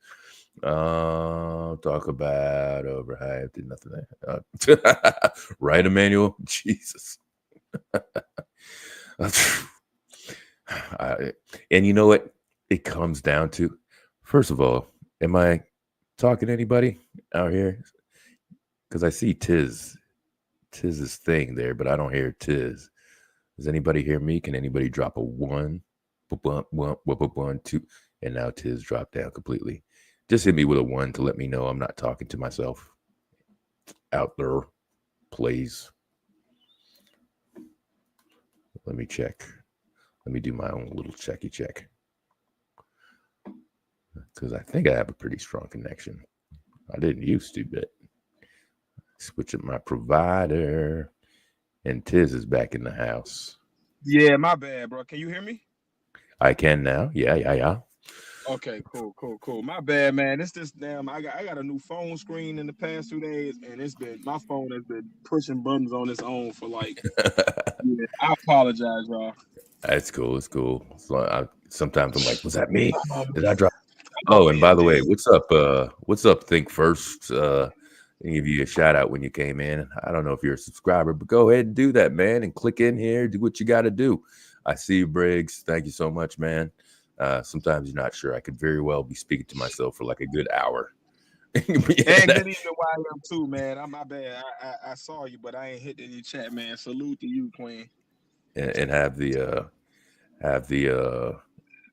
whole thing going by. So all right, let me get back to Lennon over here. So let me fill people in if you not up. And mind you, again, I'm not so Black Anonymous should be up in the house because they provide a lot of stuff here too. And they're always in the chat. And they are a main provider, I don't want to say main provider, but a significant provider for information throughout the sector too. So be nice to have that person up here with the contribution. But it's cool. All right. % yeah. So here's the deal. Let me try to scan through some of the footage over here so I could use some of Lennon's stuff. So this guy claims that FDMG is comprised of, he says 4 buildings, but it's not really 4. It's more like 3 buildings. One building on the side of the street is more for a middle school or from 1 to 8, I believe. And the other side is the high school. Out of all the money raised and everything, and Umar's rush to produce something for all the money that he's been getting in before, he always seems to try to push something out or have something stay alive, to keep alive his campaign to get donations, right? So since he wasn't producing anything after that much, and you know what, and I'm going to say it publicly, on Lenin, they tried to calculate how much money he may have gotten today from all his fundraisings, from all his speaking events and everything. I think Lenin got like close to 2 mil. I will today proclaim that Umar got at least 3.2 mil in the span of his fundraising days at the height of his BS. I truly believe, and I'm sort of doing a lot of estimates and stuff, but I believe he's got about 3.2 mil to do all of his stuff. All right. What are you saying? All right. So since he gave up on the high school portion of it, which of course is the bigger portion of the school, which would house many more students and everything, to concentrate on the smaller school and maybe trying to get 8 classrooms going, which doesn't sound that bad. But the fact that he was in a rush to try to produce something for the people, to have something tangible to show people that he's not wasting the money, this is what he could scrounge up and afford to try to show people that he's actually doing something. Because even though his plan is to what's the word that I'm looking for? There's a certain word. I think it starts with an M. Matriculate the students from one side up to another. That would still be a smart deal to invest in the high school. You could still do that in the high school. Plus, you could work on the high school, and it's already a high school. So when those kids come through the elementary school, the middle school, boom, it's already there. Yeah. That would be That would be some deep dish thinking, but this dude doesn't think like that. But whatever. That's how charter schools start. Usually, like, they start with one grade level, focus on that, and then they build out from there. Well, right. But him saying that that's why he's concentrating on the middle school versus the high school is BS. You know, you could still accomplish that with those grades in the actual physical high school, right? He could have been teaching kids a long time ago. He could have did the Q Butter thing until he got the school off the ground and still been making money to add to the money that he's putting with the donations. And excuse me, he could have had at least an online FDMG presence. Absolutely. Right? Like, anyway, especially during COVID. Thank you. That was when he said that homeschool shit. I was like, nigga, you got the gateway to get your money. Yeah. And actually help if that's what you really want to do. But he was so arrogant. He was so arrogant in rejecting the very thought of that of course he's falling flat. So in the meantime, while he's building up this romper room, fun house painted, have you seen the inside of that school? The different colors that he's using with that, it looks like an in living color set. The multicolor rooms, you could have a seizure walking into that place. It looks that nuts. Anyway, the small amount of effort that he put into the small school, the middle school, and still failing at it. In the meantime, while he's doing his traveling and all of that stuff, he came back online to claim that somebody or some people have broken into the high school portion now. And quite frankly, I'm with a lot of people who believe that this is a bullshit claim. And Lenin, if you go to his video, does a good job of breaking down why it's bullshit, and it wasn't actually a place where school supplies were. So if you're looking at the screen right now, the right side, first of all, it's a weird way to vandalize anything. It looks like some things are scattered about, but it also looks like just some paint was dumped out in the place also, right? For crying out loud. Wait. So one of the things he's pointing out here in the background is there was a video of Umar talking in his apartment, and by accident, he flips the phone around, right? If you know what I'm talking about. And when he flips the phone around, he exposes his living conditions. He exposes his living conditions for the rest of his apartment. And without joking, I'm going to try to be serious here. His apartment looks like just a hoarder's of cave, a hoarder's bunker of no place to sit, no place to did I lose Tiz over here? It looked horrible. Like you couldn't even picture. But anyway, the point of what he's making, talking about Lennon, what he's making here with this video is some of the things from his apartment end up, or a lot of things from his apartment end up in that gymnasium. That's the storage room that he uses as a storage unit. Damn. Yo, that is the same screen. Oh shit. I'm sorry, I'm late. I apologize for y'all for my technical. I didn't even know you dropped off. Damn it! I'm here again talking to myself. It's cool. It's cool. So I want to see if I word this correctly here, because I want to sort of circumvent a lot of things that have been displayed to basically bring it up to what is now. Umar running out of money, running out of places to speak. Is now he comes up with these fantastic scenarios to engage with an audience, to draw pity so that donations will pour in for an effort for something that he's created. Mm-hmm. And this is the belief now that he staged this vandalism so he could get online and say, look what they did to us, family. Look what they did to us. They broke into the building and they did this, the other. So one side of this is that, yeah, maybe there were some vandals, because I'll tell you why, because this idiot gets on his whatever page as he's talking to people and admits that he hasn't even visited his school for 30 days. Oh, that's crazy. So wait, that's not the crazy part. So not only hasn't he visited his school for 30 days, but he also admits to not keeping the doors locked in his absence. Yeah, he says this. Hold on. Yeah. Go ahead. Process. Oh, hold on. Process. You say he said he didn't leave the doors he didn't leave the doors locked? In Wilmington, Delaware? Yes.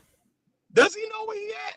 I got a homeboy from Barry, Delaware that was like my best friend in my freshman year in college, and he gave me the rundown of that state, and that is not the spot that you want to just be leaving anything unlocked. Not a car door, not a house door, not a school door, not a nothing door unlocked. You asking to get rampaged. So can I also remind you that he found a crackhead sleeping on the steps? Oh shit. Maybe a little over a year ago, maybe a year or 2 years ago. Do you remember this? He had to wake the woman up and tell her. Oh, see, this is where it's getting out of the sector. This is where me getting out of the sector is so long. Hold on, he left a crackhead sitting on the steps. All right, I listen. For anybody listening out there, I don't make shit up. All right, I'm not invested in this. I ain't give Umar $1. I'm just an innocent bystander in the mix. I watch a little Lennon. I watch a little KKC. Some Information Man on the shit. All right. I'm sorry. I'm not on the board of haters to not want to see a black man succeed, this, that, the other. All right. So that's my He left little a bit. crackhead. I'm just telling you, man. I'm just telling you. God damn it. My hands are clean and unbiased. I have no reason to make shit up or fucking whatever the fuck. I don't. I give you the straight Oh dope. my God. And I'll tell you, I subscribe to Len and Honor, but it's not as though I believe everything he says. I listen to a presentation. I see the proof.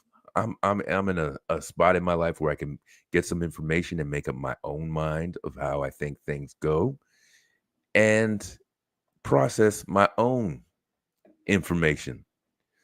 So yes, everything that I tell you is true because I get it from a few sources when I do the deep dives in here. And what I'm saying to you is this dude over here in the red, this is him, by the way. I'm going to pause this. Yelling at kids that he tries to accuse of being the ones to run in there and call the police on. This man is so quick to call the white man's authority to threaten black people. Fucking Tiz gets cut off again. This guy, can somebody tell Tiz he's got to trade up his Nokia? whatever he's doing over there, we'll wait for him to pop out, but it's cool. We're still going. So the point of what I'm trying to make is this dude admits to being away, doing the bullshit that he does, go to Ghana, marrying hoes, whatever his situation is there, and leaving his door to his precious crack kingdom unlocked. And then on top of this, shut up, you're killing me. And on top of this, all right, he starts bragging about he has surveillance. He's going to hand over the surveillance to the police. And then people in his chat are like, Negro, what surveillance with no electricity? And he says, don't worry about me.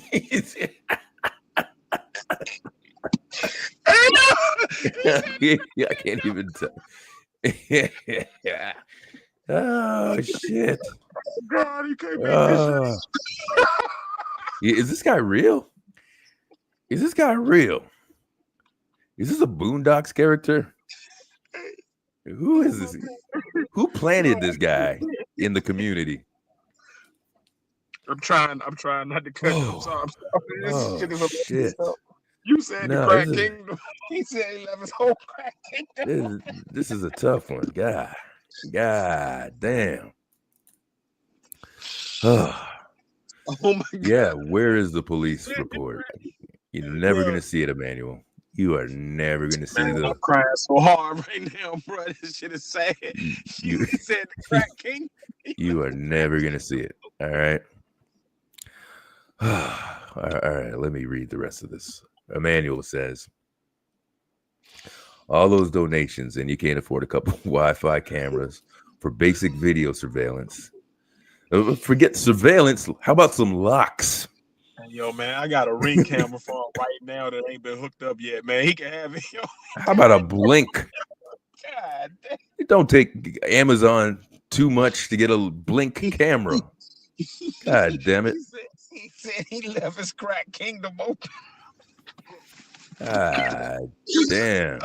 Yo, that's the line of the year, yo. I'll be no hard. Whew. But you gotta clip that. That gotta be a short, bro. He left his whole crack kingdom. Crack kingdom, dude. That is stupid. Yeah, I don't blame the crackhead. You gotta sleep. If it looks like the environment, me personally, I'll sleep at a fucking hotel because that's my level. If I'm tired, I'm gonna pass out somewhere with Yes, sir. beds. Crackhead, some At least steps in my look car, like At a least it's mine. queen size mattress to a crackhead. Hey, yo, you gotta stop talking for it. What the fuck is wrong with you? To a crackhead walking back on some steps, they're like, God damn, what is that, a Sealy? No, That this is is Sealy Posturepedic. God damn, I'm sleeping on those. Those steps are better than the steps at Burger King steps, dude. God, better than a pissy elevator. Better than those steps. These steps are better, man. They are high. On Google for crackhead Google. Those are the steps. Oh my God. Those are the steps in Google. Hey, bro, I'm laughing so hard. My nasal passages are closed. I don't want to sound like I'm turning the heat down. But God, damn, this is the dumbest shit ever. So you stupid as hell for the shit you say. The Crack Kingdom. But for real, That's a clip. That's a short. for real. nigga. Am I lying though? I'm not lying. Some steps look like a queen size Sealy Posturepedic to a crackhead, man. You stretch out over there. Not Gotta be not cramped not behind a a brick. Macy's doorway. you got a brick sleep number. You know, you don't know, man. You don't know. Shit. Oh my God. Hey, yo, come on with the Clay Davis, bro. You stupid, man. Hey, yo, stop. Yo, my face hurt, bro. This shit is like this nigga stupid as hell. Oh, good lordy. Yo, You gotta know. be weak over here, bro. You dumb as hell, last call. So yeah. Anyway, It's the point is, he found a crackhead. He had to wake a crackhead chick up, a snow bunny crackhead at that. Oh no! Oh God! Yeah, How man. did he start that? She made the Mecca pilgrimage. Look, these are the kids. She finished her ride to FCMG. She did the Mecca pilgrimage to the snow bunny Mecca to sleep on the steps and be a contestant. Golly. Oh, I won't play no more, yo. You got it, bro. Whew. We got to get through this, man. Come on, be I'm serious, dude. sorry. Okay, let me hit mute. God damn. When I tell you my face is so wet and my cheeks hurt, bro. Pause. This shit is dead, yo. The way you describe this shit got me dead, bro. It's the truth. I wish I was embellishing. I wish. There's no embellishment needed. He said the steps look like a silly posturepedic. This is real. Remember he was cleaning up and he saw the baby mattress. He called it the crib bed. The crib bed. Yes! Crib bed. Oh my God. And there's a crib bed. Somebody put a baby crib bed. This dude is so not a father. He doesn't even know what to call children's necessities. Like you just land on planet Earth, you idiot. He just putting words together. Just putting words together, dude. Crib, bed. He's playing word association. I'm done. What is My wrong face with hurts people, so dude? bad. Oh my God, yo. What is wrong with people? Bro, I ain't cried this hard when I was sad, man. This is stupid. This is crazy, yo. Like, I can't stop my eyes from leaking, yo. You please don't give me no more analogies or similes, metaphors. Can I even help? Dude, I'm just explaining the situation. This is the worst part about this. Oh my God. He said they found a crackhead on the steps and was like, I'll leave my crack kingdom open while I go to God. This is real. Take me now, Lord. Take me now. This is real, dude. This is real stuff.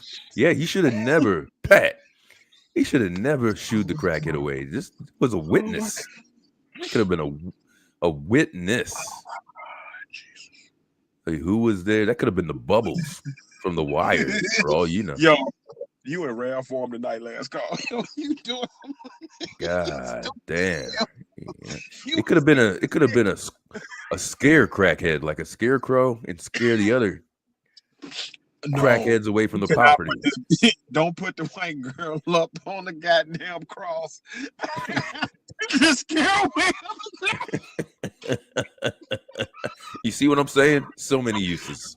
Oh, God, What a waste of talent. You can't win. You can't win. You know what I'm saying? You know what I'm saying? Hey, yo, I hate you for this show. This is the dumbest shit I've heard. It's so serious. That's the Oh shit. We got more stuff to talk about. So where is this? let's get into more stuff over here. But Let yeah, me mute myself. I'm sorry, y'all. I'm sorry. I mean, damn, Tiz, can get through. I know I need premium, man. Don't beat me up over this. So the whole point, you didn't have to mute yourself here. Let's hear what Lennon said. Well, I'm gonna call the police. Fair use, Lennon. Don't even try to strike me, bro. See, Umar, he actually mutes it, and then he you can't hear what he's saying to the kids. Mhm. And then at a certain point, I'm talking about in the video that has surfaced online, where it's actually a screen recording of his actual Instagram page. He took this video down off of his Instagram, but it's already circulating. And then it cuts to this. At a certain point, he calls the police. The police shows up, and this is what Umar does. What is it, Pat? At 50 years old, boy, it's crazy. Yeah. So I'm just gonna do street smart bull thing. Yeah. Get special. And I don't think it was the kids who broke in. They're not brilliant enough to do that because somebody had to rip the wood off. Yeah, he dissed the kids. He doesn't think the kids aren't brilliant enough to break into a crack shack that wasn't locked. By the way, kids can't figure that out. Right. Does he know Jimmy that kids are door. tech savvy as well? I think it was the drug addict. Say again. Does he realize that kids these days are way more tech savvy than we are? Right, they could probably send a drone in there. Right. Send Like the reports. kids are not dummies. They're just kids. Unreal with this stupid idiot. Padawan, what's your question, homie? Or are you just saying you got questions in general? Because I got a million questions at this. And let's look at Umar here for a second, man. Let's do a little rundown. Dude looks beaten, right? Dude looks aged. He's out here fighting this ridiculous fight. He hasn't been inside the school. No reports from the school for anything. No reports of any progress. Nothing like that. Just a sad case. So this is, and I wanted to throw into a little sidebar. What happened to his daughter? So the last update, I believe, was on Father's Day. She sent out a message ripping him. But before that, you all remember what happened before that. She kind of outed him. Umar did his bullshit thing. And again, was another spectacle. Shit, Tiz, you're the one I think broke this out. Was about the car. He had to do something and stay the night and see if he had to get the gun to protect the family. All of a sudden, this dude is Jean-Claude Van Damme, trying to protect his family, trying to do the right thing. He contacted the police, this, that, the other. This fantastical story, right? Didn't we talk about that, Tiz, before? We did. Yep, right. We absolutely did. You are correct, sir. Always these made up scenarios, and then there's no more hit the Cash App. Now hit the PayPal. Hit the PayPal. PayPal. You gotta hit. Because I don't want to insult what your knowledge is on the thing, but he can't do Cash App no more, right? Did you know that? Sounds like Tiz is being abducted. Is Tiz being abducted, folks? I muted you for a second because some feedback was coming through. You there, dude? Oh my God, they got Tiz. What happened to Tiz, bro? Anyway, I'm almost sure that was the scenario that we're looking at here. But yeah, But now you're saying it was broken into. First he was saying that it was open. That was another case of him creating, a spectacle, a scenario, something where he has to get online and play the victimhood and then ask y'all for some money. Y'all principle. Y'all's is principle. For real. All right. Because how would the children know to go in there? What kind of stupid question is that? A detective, how would the children, because children look for you know how stupid I was as a kid. Look, anything I could look into, shit that I shouldn't have made it out of. Looking in all up in poison ivy, random creeks. Maybe almost drowned in many a creek. He thought it was a ghost was there. Like we just was going to find shit. Oh well, it was your adventure, dude. You expected to see the Goonies on one of these trips. All right, that's how much you went out to look for shit. Yo, that's old school right there. Yes, sir. Yes. This guy's 50. Niggas was looking for the treasure. He's older than us. He's definitely older than us. Oh, he is. Yeah, he is, man. He is. What a dumbass. Yeah. He up there with a brother of a certain age in them. Like he's an OG that acts like a YN. Stupid Padawan. Padawan. Well, he woke up the crackhead and shooed her along her way. This is how much of a bitch Umar is. So he didn't just like shoo her away. I got you in general. He did it with some kind of authority because he could. This is a guy that only exercises authority when it's completely fucking safe, right? When there's going to be no repercussions, there's going to be no retaliation. If you're waking up a crackhead woman who's out of it and you're telling her to shoot, nobody was braver in that moment. You got to go. You can't be sleeping here. And, what is she going to say? And he got the camera out on top of that, filming his heroic deed. I think he hollered. Probably. When you get them people that what they say in Shakespeare, I think you don't protest too much. If you look at all of them politicians, when they always really heavily against some like way overboard than anybody else cares about, it's usually the shit that they doing. Like them dudes that be like, oh, get all this anti-gay legislation through, and then you find out that they gay. Listen, they probably got the same dealer. All right. Same guy. Like it's same plug. Come on, bro. It's like I need who's your guy? Who's your guy? Umar, I've been asking for this since 2022. Can I get the fade? Ever since I saw you put them boxes on and throw the weak ass punches, man. I want the smoke. I want to see you in like. Let's do it for charity. We'll raise money. Either the money will go to your school, or will go to the kids and the inner city youth in my home state of Virginia. Let's do it. Let's do 5 good rounds, 3 minutes apiece. And he won't show. I'll take the weight discrepancy and all that, and we'll smoke his boots. He probably won't even show up. You couldn't give Umar an advance because he take off with the advance money. Man, if he don't he can have all the advance money. He can let Breakfast Club or any one of his other boos in the media set it up. But I want to fight this nigga because this is getting ridiculous. When we get to the point where we got just random snow bunny crackheads, you hate snow bunnies, but you got them sleeping on your steps at your school. How'd they know? How'd she know to go to that? That's a lead didn't ask for this. Harriet Tubman didn't ask for this. That's a predominantly black neighborhood. So she traversed through the neighborhood to get to the Mecca, the Snow Bunny Mecca school. She went to where she smoked the last time. That's all it was. Dude. When him and Brother Manny was in there. The Kick It spot. What's the brother that passed away that said he was on all the goofy shit? He was pulling the lighters out of the school when they left. Oh shit! Cat with the red belt. Yeah. Passed away a few years ago.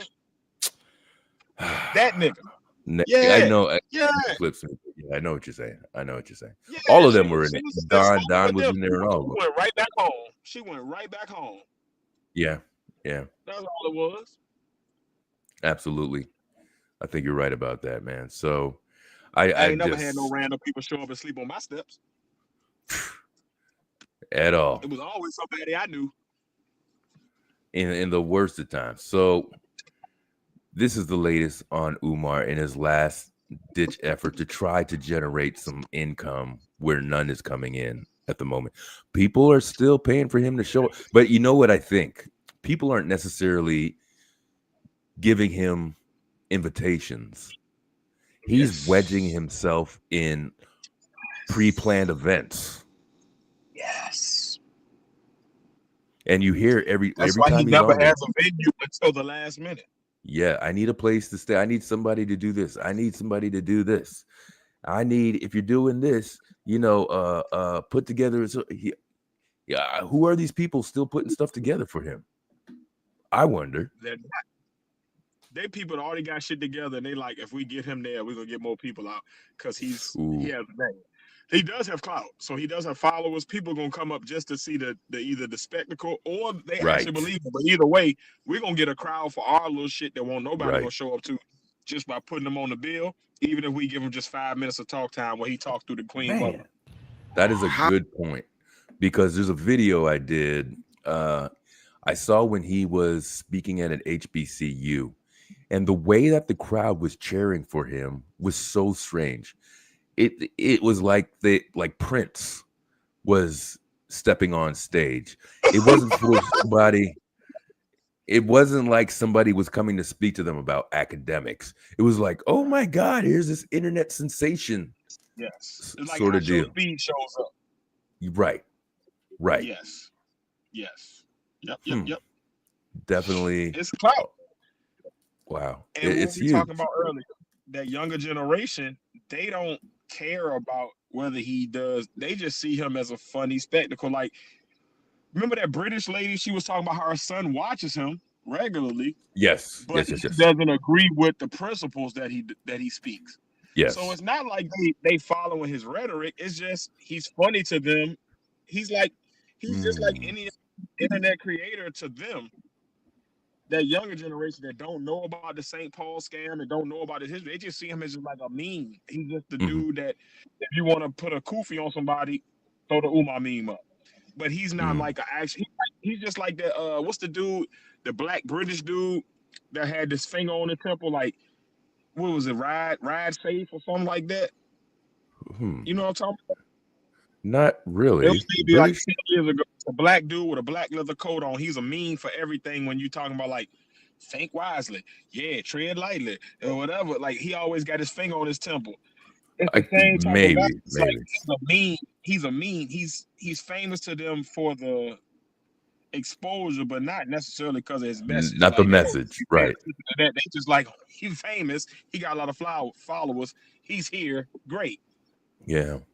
And he's somewhere in the realm of academia, perhaps. So yeah. We hope so. We don't know. No, that from that perspective of what you're saying. Yes. Why they would call him. Yeah. Yes, sir. Yes. Isn't that some shit? Isn't that some shit? It's scary that he has that much power, though. Yeah. That he can captivate an audience, because there's going to be a lot of kids that are like, oh, this nigga sound crazy. He's just funny. Yeah. Especially in a place that like, oh, this is amazing. Let me donate. No, please stop. Right. Especially when the information is abundant. Like, you could find out what type of dude this is. The information is out there. You know what I'm saying? Last call. Do you remember his live stream when he was at the beach and he was yelling at the seagulls about ADHD? Yes. Yeah. And he was like, ADHD come from a tree or something. Like, he was like, it come from a seed or something. Like, he was talking like you hear shit like that. I really wonder about people. Yeah. And I think this is the danger of our society now. The special ed are mixed in with the regular of us. Shit. And I don't say that to be facetious or funny in this moment, because my son is special ed. He's gifted, but he's also, high functioning. So he is on the spectrum. So like this is my baby. But I do recognize that there are certain social things that he doesn't get all the time Mhm. that I'm teaching him that everyday society just gets because Mhm. we're just tuned to it.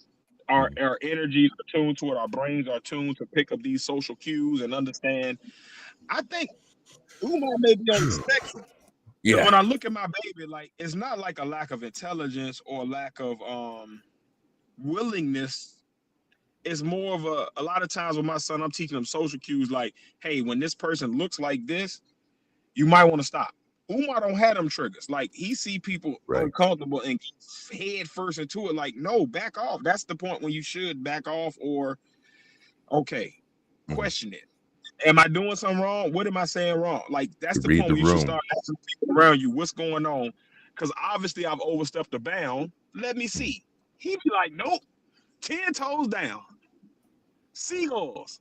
ADHD is born from a seed. You can grow Did it you- on a leaf. Nigga, what? Did you see the one where he was yelling at the dog? Yes. You remember? Outside of the FDMG. And I mean, Dude, hold dude. on, because it was a couple of dogs though. Because it was one of them when he was like, your little snow bunny dog, and he was That's like, the one I'm talking about.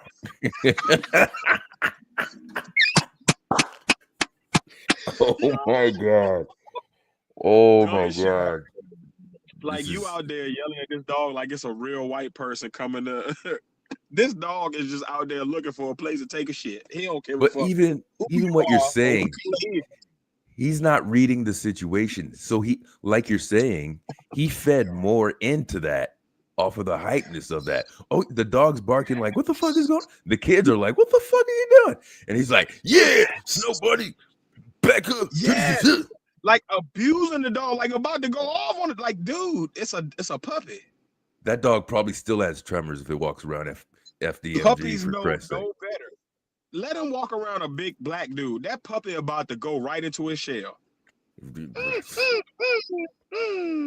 Whimpering in the distance. Like, God what forbid the there's fuck? a black vet, a big black vet. Yo, never will he get a shot. That dog is about to freak the fuck out and bite everybody. Oh my god. Oh No, my nigga, god. no. No FDMG. No. Oh my. Yo, this dude is nuts. This dude is nuts. You know that? The sad part This is man is nuts. we're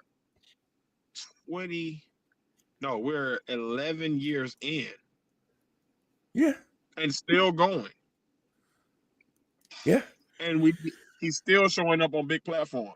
Like the fact that Joe Budden had him on Yeah. and didn't Nick Cannon. grill him on the school shit.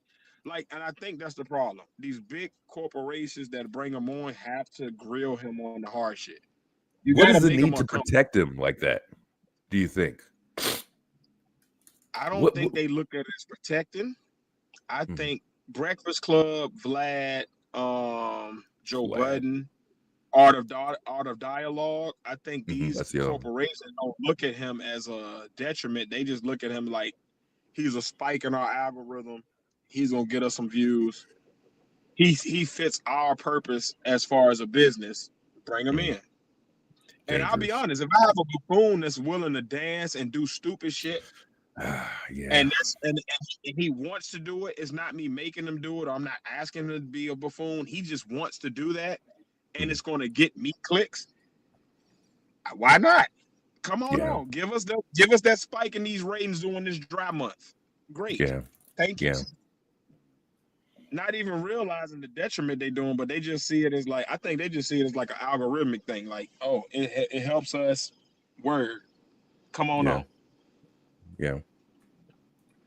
Man, I Yeah. wish he would come on my podcast though, because I love to just grill him for a good hour and just ask him the tough questions and make Even him if you put up have to money, he stand ain't on coming. everything he say.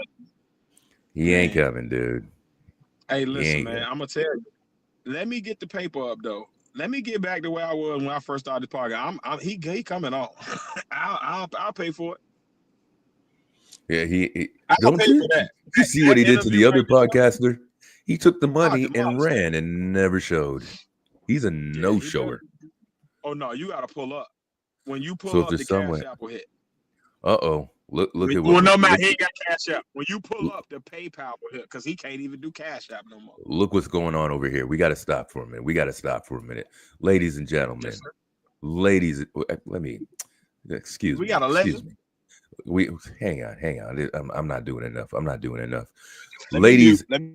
and gentlemen, I've complained about it for a little bit. We spoke about it for a little bit. You heard about it at the beginning of the podcast, me getting started, the support I had, and the people that helped curate this podcast and part of my personality here online. He is, well, here we're going to have 2/3 of the infamous podcast of the partners.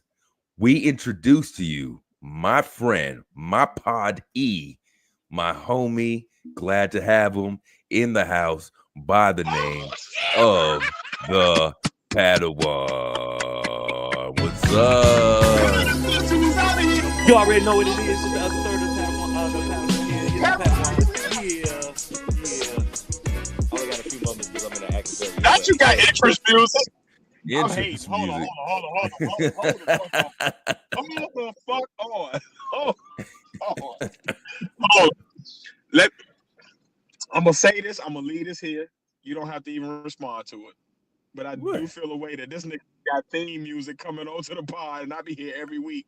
And it's his first time coming. This nigga theme music coming in. What the fuck? That's crazy. But I'm gonna leave that there. I'm so glad to see my brother Pat. Hey, Pat. Hola. That's crazy work. He got the intro music, man. He had to get it, I mean, man. And an old school hip hop vibe to it too, like exactly what he likes. Like, can I get a new? Can I get a turn around, turn that ass around? When I All right. Can I get Damn. All right, drop back down and come back up. Let me see what I got for you. Drop back down. Let me see what I'm making the intros up on the spot, by the way. This is a lot of pressure, my man. But he actually dropped down. All right. Wait for his things. But you see what I got to put up with, Pat, man? I can't just have you on here. He knows tears. Wait for him to pop up. Where'd he go? Oh, now he's not going to pop up. I got my music ready. Well, I had my music ready.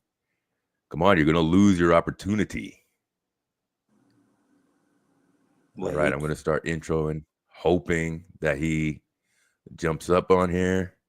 Wait for it. You know him as the guy that was just on the podcast. He's now it's going to be like, now you're joking. You know him as the guy that was just speaking 5 minutes ago on the Last Call podcast. He is here. He is one of our favorites. He is another 2/3 of the partners still not showing up, but we're always glad to have him. He is the innovator, the creator of the Tiz Top 3 every week, and he still hasn't showed up. God damn you, Tiz. Anyway, here we go. Always glad to have him. Watch out for his podcast. I'll be a part of it. You'll be a part of it. Ladies and gentlemen, I'm 2/3 of it. 1, 2, 3. We are introducing to you the one and only, the man, the legend, the myth, Tiz in the house.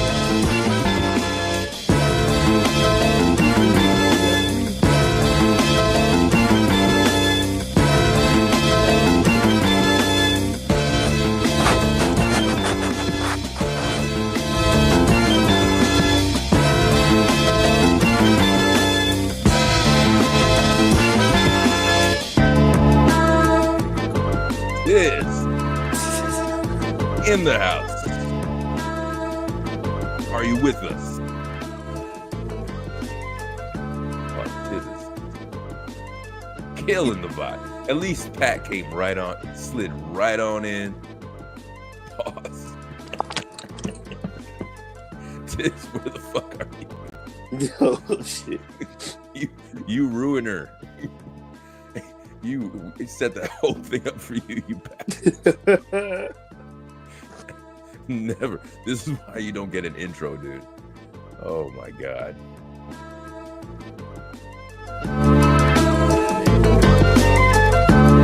Where you at? I gotta run off or something. All right, Tiz, listen, you better come back with a Tiz top 3 because we did what, 2 segments? I guess we got to talk about the 3rd segment. Oh, and Patton, it's good that you're here for the 3rd segment. So let me see if I call this up in the background while we're waiting for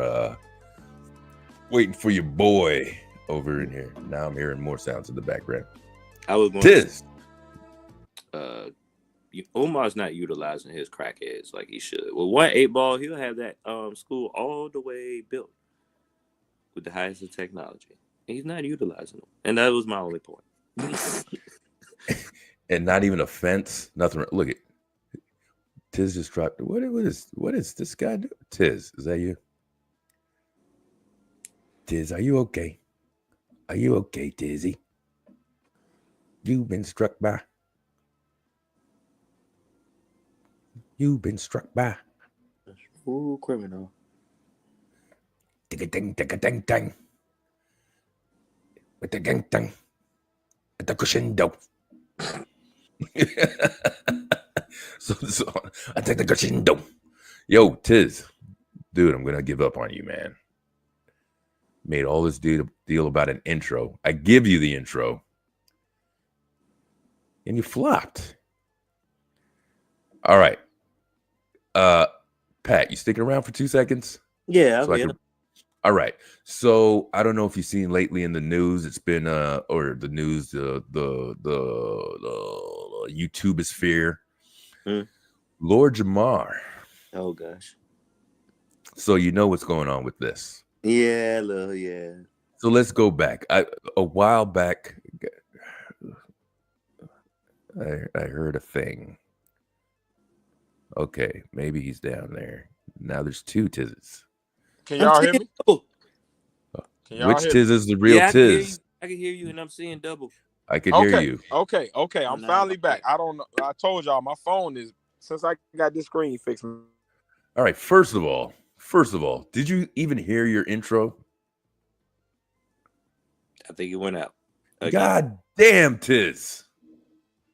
If you can hear me, Tiz, just cut the phone off and cut it back on and see if that worked. You probably already did that, though. Set you back on. You stupid. But that was perfect. I should have had that queued up. Come on.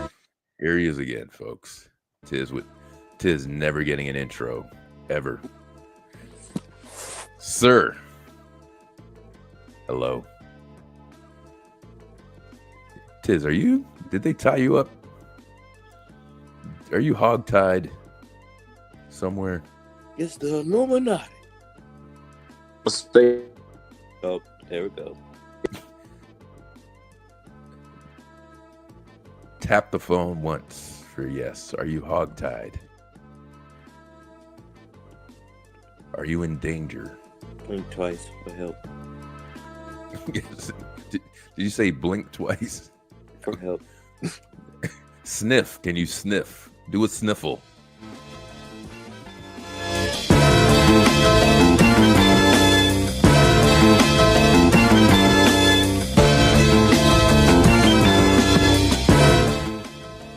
All right. No Tiz. All right. So let's just talk about the thing without him. So the latest news. Let's bring it back a little bit because we did do a podcast on him a while back, and I'm talking about Lord Jamar. Now, as an old school head, I had respect for Brand Nubian, man. I didn't think that Lord Jamar was the strongest, but he was part of the crew. The crew itself, I respected. They had that respect in the game. Now, away from hip hop, you would see Lord Jamar act a little bit. He did an Oz thing and a couple appearances in Hollywood here and there, but I never really got a chance to hear him speak, which was fine. until the social media thing. You know, you got to hear from people that you're like, oh, they got a podcast or this person speaking and whatnot. And even though I was a little bit late, I saw that Lord Jamar, Godfrey, and Rod Digga had their podcast going. So I was like, oh, cool. Let me hear what these guys are saying. And they seem to be sensible. They seem to cover some good subjects. They seem to have a pretty good balance with all three of them there, with Rod Digga in there giving her own perspective. She wasn't swayed any by having those guys on the podcast. She held her own very well. And of course, Godfrey's going to be Godfrey. But I found it very odd listening to Lord Jamar. I found he wasn't as evolved as I thought he should be when he was speaking. Are you there, dude? I think so. Holy cow! What did they kidnap you? What happened? Nah, man. So I'm in my car right now because I'm in Umar got Virginia. So my Wi-Fi in the crib ain't as sharp as it usually be. So I don't got my usual setup. So I'm in the car and connecting to my CarPlay and all that with the Apple shit. It's fucking up something. So I done just pulled over to an alleyway real quick and just got it on the normal phone shit. Hopefully y'all can hear me. Oh, we can. Did you hear the intro that I gave you that you totally fumbled, by the way? Did you hear it? I did not. I've heard nothing for the past probably 5 minutes as I'm trying to get through this. Now you got to go and hit replay gang for what you missed. You gave me an intro, dude. Did I give you an intro? God bless you. Did I give you an intro? Oh shit! Okay, now I feel bad because my technical difficulties made me miss this. this rivals the little itty bitty intro I gave Pat. Okay, hey man, hey look, all I needed was a little song like Pat got. You complained and I delivered, man. God bless you. Thank you, Last Call. I appreciate you because I know that was a lot for you, and I appreciate you accommodating me because you didn't have to. You could have been like, man, fuck off, Tears, nigga. You be on here every week. Fuck you. And I would have had to take that, and I wouldn't have been mad. Like, I promise you, like, you know me. I would have been like, well, yeah, that's about right. Yeah. Oh my I appreciate you. I apologize for my technical difficulties, everybody. I hope I can get it together for tomorrow, but if you tune into the partners tomorrow, it might be like this again, man. God bless Pat and Face. Missing in action. Yo, all right. I'm struggling. So anyway, we transitioned a little bit talking about the whole Lord Jamar situation. So they're going back to Vlad? Going back to Vlad. Okay. So I was saying about my history with Brand Nubian and Lord Jamar stepping into social media and quite frankly liking that he had this place to speak and whatnot, but over time realizing and being let down that this isn't the guy that I really wanted to listen to or felt like he used his platform well. The only thing I could give him good credit for is that interview that he did with Umar. That exceeded my expectations. I think he did a great job interviewing. That brought back a little bit of my faith about his capabilities. And I don't know if he's just smoking way too much, smoking himself into oblivion and all that, because nowadays, even the interview with Vlad, he just does not sound coherent. He doesn't sound like a well put together individual. He sounds like he's just struggling. So anyway, fast forward a little bit, he would make his appearances here and there, not look that good while he's doing it, speaking on things. And one of the latest things that he did was go up against Professor Dave on the Godfrey podcast to debate his flat earth theory. Lord Jamar is a flat earther, and he went on the Godcast to assert his position on flat earth.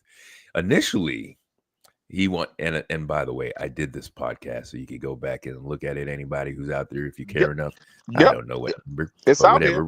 We did, and he wanted to debate Neil deGrasse Tyson because I guess that's a bigger name, and for some reason he thinks he's on that level. But whatever. You can't fuck with Professor Dave. You ain't fucking with Neil. They weren't able to get Tyson on there, so they got the next best thing. And I truly believe they thought they were getting the next best thing according to what they could do and what they had planned to do, not as getting some sort of designated hitter just to get at Lord Jamar, right? Yes. So the problem is Lord Jamar was just unhinged from the start, very arrogant, very unprepared, and he let that put him in a state of attack and confrontation, while his opponent by the name of Professor Dave, this was another day at the ballpark for that guy. All right. This is what he does.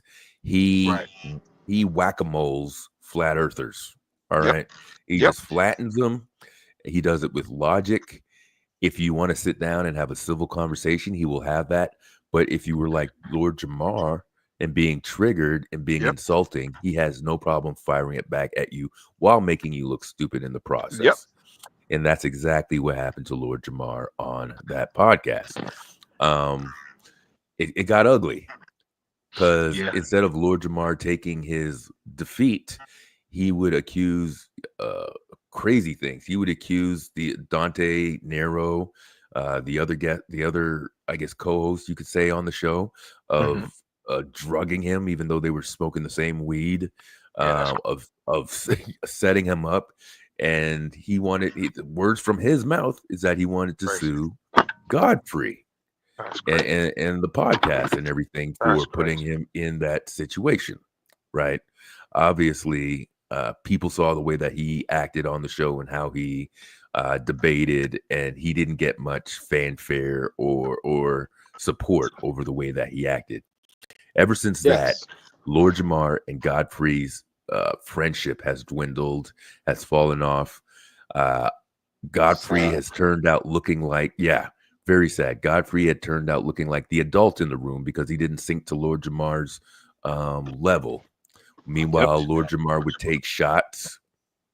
Now, in between all of this, and I'll put a little respect on both of their names, they confronted DJ Vlad over some statements that he made about Farrakhan. Vlad being of the Jewish descent, obviously not liking Farrakhan, but saying some statements that weren't believed to be true. Vlad has since kind of apologized, but still, both of them have pledged to never do Vlad's show, as many people have recoiled and ended up not doing Vlad's show at all because he's making money off the community and treating the community very shitty. Versus appreciating the position that our people put him in and appreciating that. So, lo and behold, this week, a few days ago, Lord Jamar shows up where? On DJ Vlad for an interview. And I didn't see the whole thing. I'll tell you right now. Didn't see the whole thing. But I did see one clip where DJ Vlad gets right into the flat earther thing and says, "Do you believe this to be true?" or whatever the deal is. And idiot Jamar, like he feels like he's bringing out some like knowledge, like he's discovered plutonium or something, starts explaining the earth to an egg. But he's one of these people to present something, to do the ta-da, but not show you how anything works, not actually presenting information or the trick. So his thing is like, right, it's like I'm not even going to show you because the word is Vlad be like striking people. So it's like, have you seen an egg? Is the yolk on the inside or the outside? And Vlad's like, oh, it's on the it's inside. He's like, like there's no scientific. Well, this is the relation to gravity and why Earth is round. It's just like some third grade explanation of shit. So again, speaking aggressive. So like ain't no way you can go against this. You almost don't want to go against it because you're scared you're about to get into an argument. I'm gonna have to fight this nigga. Yes.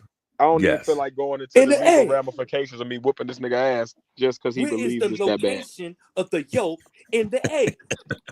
Say yoke one more time. It's like challenge. 100. So I just Lord Jamar just seems, and again, he's one of these lowbrow individuals that now gets all this attention, like a doctor. Sorry, I didn't mean to say doctor. Like Umar, Yep. who He's a reverse Umar. people are gravitating. Why are these guys lifted up, and others that speak truth or a little bit better or have more integrity, they don't rise to the surface like these other idiots? Oh, I know exactly why, but people ain't gonna like it. You said go. People ain't gonna like this. And it's gonna hurt people. And I think that's the part that makes people feel comfortable with people like a Umar or Lord Jamar. Mm. Most people are not that intelligent. When you look at, all right, so when we look at test scores, when we look at IQ scores, when we look at, if you've ever been tested for IQ, you realize that if you are in the 99th percentile, what that tells you is that 99% of the people are not as smart as you. Most of the geniuses of the world, or higher than geniuses of the world, or close borderline geniuses, like people that are like in the 130s to 150s, with higher intelligence, that's not the norm. When I speak to you last call, there's a level of intelligence that I have to approach you with, that even if I'm presenting a point that may be foreign to you, I have to present in a way that it has to make sense. Otherwise, you're going to have a rebuttal because you're smart enough to come up with one. Most people don't have a rebuttal to this stuff because they don't have the knowledge base to actually back it up with something.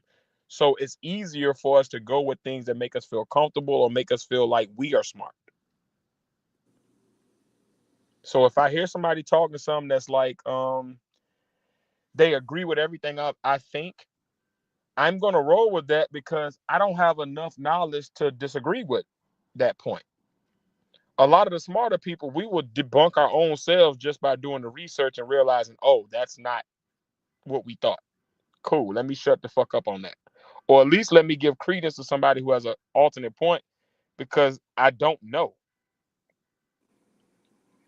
I think that's the scary part. Most people are comfortable finding solace in whatever makes them feel good about their own perspective. So you get Lord Jamar, you get Vlad, you get Umar, you get all of these people who have enough factual basis to make it sound legible and make it sound credible to those who don't know any better. And it's not enough of us that do know better to persuade those people that believe it that they're wrong. Because if 80% of the people believe there could be a flat earth, we can argue with it. We can present them with all of the facts and scientific data that says that gravity is a thing and we are on what is it called? An obloid spheroid or something like that? An oblate spheroid. Like it's not quite a circle, but it's kind of spherical. That type of shit. Like we know all of these different technical terms. We hear these things. We understand the science behind it. We understand the physics behind it. A lot of people don't. The majority of the people don't, I would say. And I'm not even talking about the people on your podcast. Like I would say that you have a higher intelligence level of your chat room. Most of them understand the scientific principles that allow us to understand that gravity is real. Right. Most planets will find themselves, or most objects will find that. It's the reason why asteroids are they're not round, but they usually are a rounded shape because of the pressures of gravity. We understand these things. Right. Most people don't, and don't care to know, because if they have to admit that, then how many other things in their life do they have to admit they were wrong about? And most people don't want to face their wrong. And I would say that including myself and other people that are of higher intelligence. Like most people just in general, whether you're a genius or a dummy, you just don't want to admit that you are incorrect this time. And I think when you get a lot of people that don't know any better, that shit Lord Jamar says sound good because he's able to sprinkle in just enough of fact to make it sound plausible and then go from there. Yeah. And I think it's a lack of intelligence, it's a lack of pushing people to really do real research and understand how to do research. Because a lot of people just look on the internet, they Google shit and they go with it without understanding the difference between a peer-reviewed source and my own entry to IMDb today. My entry is not going to be as scientifically vetted as a doctor of whatever field they're in. As a person who's done the higher level thinking and like really pushed themselves to go past the surface to get to the deeper roots of what is actually accurate scientifically. And yeah, it breeds this stuff. Like, we're not going to get out of this because most people are never going to be that intelligent or be that. Most people lazy. Let's just call it what it is. Most people don't want to do the extra research. Like, when I hear somebody say something, I go search the thing they were saying. And then, like, even when I watch a movie, is this based on a true story? If it is, what was the true story? If it is, who reported the true story? All right, well, what's the deeper meaning behind that? Why would they do that? Yes, yes. I go down rabbit holes. Most people are not from a research background. And there's certain majors and certain academic pursuits that will lead you to that realm, whether it be law, medicine, politics, sociology. These are areas that make you want to delve deeper into the base, like what's the foundation and what's the actual historical relevance to whatever I'm hearing. And right. I think just to add to that, you're right. Some people are content with the information that they are fed. But there are others where that's only the beginning. They understand that they're scratching the surface to be able to understand, the tip of the iceberg, that there's more information to get a well-rounded picture. I like what you said at the beginning, although now I'm going to be paraphrasing it, that we basically saying the same thing, that we know that there's more information to be given. That we now know to question things as they arise, not to accept anything at face value as well. So let me you reminded me of something for a second. Give me 1 second to set this up, because this describes exactly the type of individual that you're talking about. You're probably familiar with this woman. I don't know her name, but Sherri Shepherd. Yes. And you just reminded me of this clip. So listen up for just a second if you can. It's short. It's just a little over a minute. Because I think happiness is such a temporal thing. I think it's very interesting that family wasn't in there, that spirituality wasn't in there about being happy. But you can be happy on a Wednesday and on a Thursday you're not happy. I think, friends to me will always let you down. Even your truest friends. That's how you grow. You will always get let down by your friends. But that's okay, isn't it? But then you're talking about the keys to happiness. And I'm just saying that is your opinion. For me, I'm just going, what about believing in something bigger than you so that when you go through stuff, I know he didn't. He says rational thought, which would basically keep religion out of it, because religion is faith. It's not rational thought. Wait, you said what? I said religion is faith. Oh, I thought you said it was fake. No, okay. faith. F-A-I-T. Now, keep in mind that probably when he was around, there was no Jesus Christ stuff going on. No, they still had Christians back then. I don't want to be sick. I believe they had their gods. The Greeks I'm saying they had Christians and they had. I'm doing the Al Sharpton thing now. They had Christians because they threw them to the lions. I think this might predate that. I think this might predate that. I don't think anything that is Romans, not Greeks. No. That's all the Romans. Yeah, she has no idea. Yes, the Greeks first. Well, listen to this part if they then show the it. Romans, then the Christians. Jesus came first before them. So okay, all right. No, ma'am. Okay. Not on paper. Okay, I don't want to turn this to a religious It doesn't matter anyway. They didn't believe in Jesus. They believed in polytheism, many gods. Okay. Hi, Grandma. It didn't quite your show grandson Vic. what I wanted it to show. Hang on. Sorry. Hey, But Grandma. basically at the end of that, they start asking her, what's before? You think there was nothing before Jesus? And she actually says there's nothing before Jesus. And then it gets a little uncomfortable. I'm looking for it in the background because they start asking her, well, what do you think came before? And then she has kids, so they start asking her, well, what do you tell your kids? And she goes, I'm too busy raising my kids than to worry about this, and gets all defensive and stuff. But point is, yeah, you have people like this. The masses are watching this lady. If y'all give me a second. The word is cognitive dissonance. We live in a country of cognitive dissonance. We live in a nation where it's not cool to be smart. It's not marketable to be smart. They don't want you to be smart. Ooh. Why would I want you to be smart? And then I control you in a government. I know everybody has that, when we grow up, they build it up to make it seem like everything is a wholesome thing. It's for our protection and morals and values and stuff like that. But if we really just look at reality of what we living in and how our current government is acting and how it's been acting and over in the past histories of it or whatever, we are living in, every government is nothing but a big ass protection racket. Yeah. And along with that, the society in it is a capitalist society. And we don't want you to be smart because then we can't sell you this bullshit that we're trying to sell you. Made American dream. So you're going to get dumb people.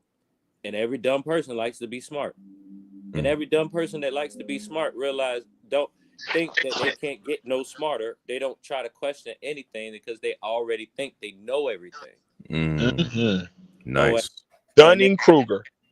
That's nice. Lord Jamar. I know y'all encountered this. It happens in every culture. In our culture as Black people, we have it in street culture. And it's always one street dude that think he know everything, and just because he read some books from time to time and he liked certain things out of the book, so he picked and choose what he liked.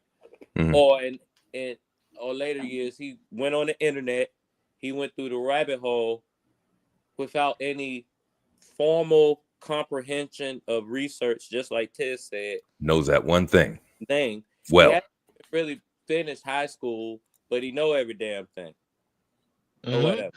And then mind you, he might be great at hustling. And because he's great at hustling, he thinks he know everything. Because in this society, a capitalist society, why you need to know anything else but how to make money? Exactly. So and then you in the YouTube culture or whatever, if I'm a person that seemed to pop up in every other show or whatever, and even if they're showing me as a spectacle, if my brand is I am the street smart dude, I'm the extra hip hop dude, I'm the goddamn I'm the psychologist dude that's trying to be a revolutionary for entertainment. And you're just a person that's just trying to get views because you're trying to monetize because you're actually living off of this shit. You don't give a fuck what the fuck he's saying. Matter of fact, if he's saying something and it sounds egregious, the more likes and views you might actually get because people like controversy. Damn. Amazing point, Pat.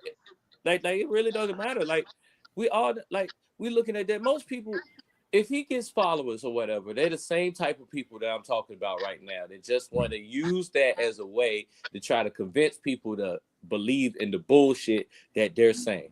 And then you can, and that's the same type of person as a Brother Polite or any fucking cult leader or Donald Trump or anybody that's trying to lead people into some whatever bullshit they're trying to lead them into. Politician, this, that, the third. That's what it is. It's nothing but charisma and spectacle. We don't give a fuck about knowledge and shit and truth and shit like that. We don't care. That shit ain't lit.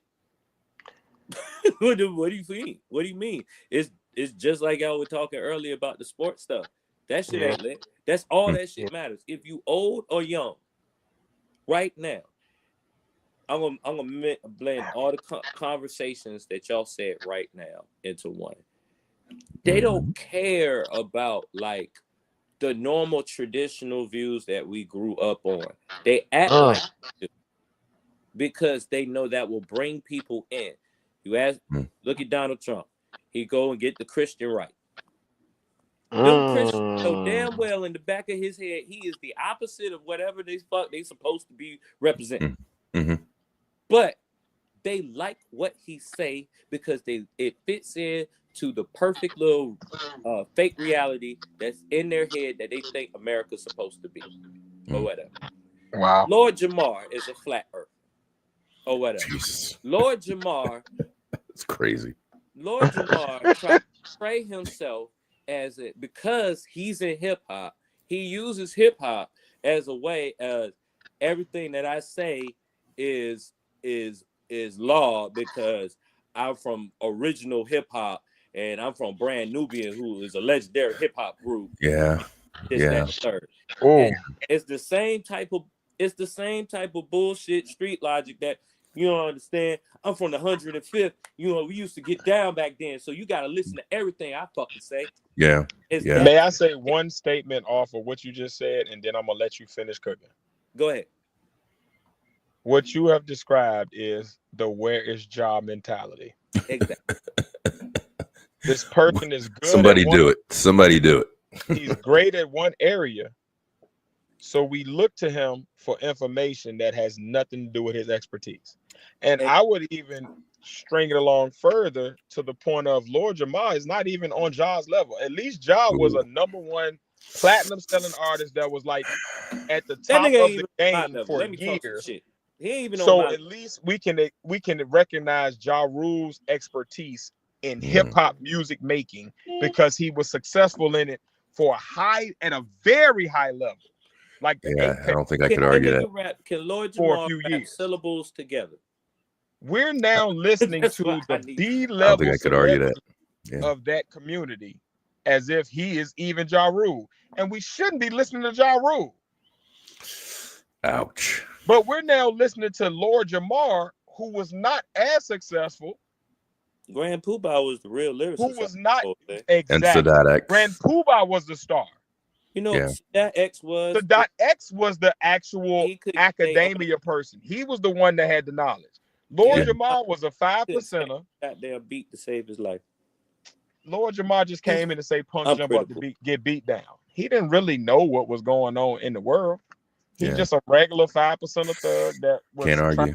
life around after jail at that He was time. the mascot. And thought He he was the knew more street- than the average person. He's the Can't argue street with that. dude mascot of the group, so they can get Yes. dudes Yes. listen to the 5% of shit that they saying. Where is Jamar?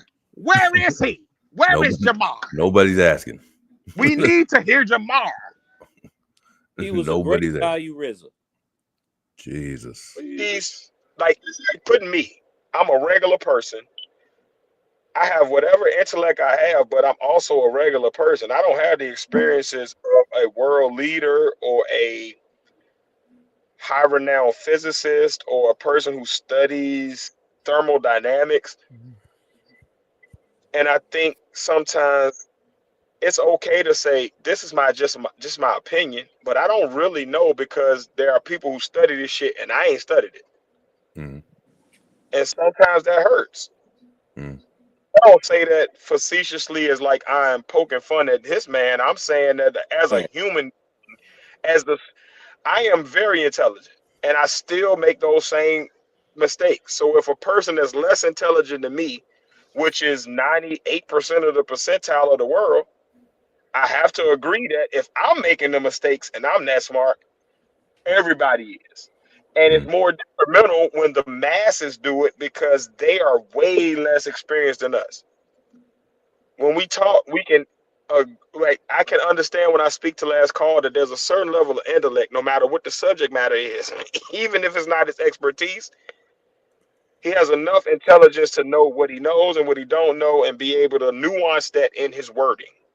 Even if I disagree, he's able to word it in a way where, like, I understand that he's not saying it as a fact. This is his opinion. This is what he's stating as fact. This is what he's stating as, no, I don't care what you say. I've studied this and I know this. And I know the difference between all three. Most people can't discern that in the conversation. So if you're listening to Vlad or Jamar and you listen to their conversation, when Jamar gets to using certain words, if they sound bigger than the words that I know, oh, he know it. That he must be right. Right. Not realizing that there may be a nuance there that makes him incorrect, but the masses won't know that. We will catch that.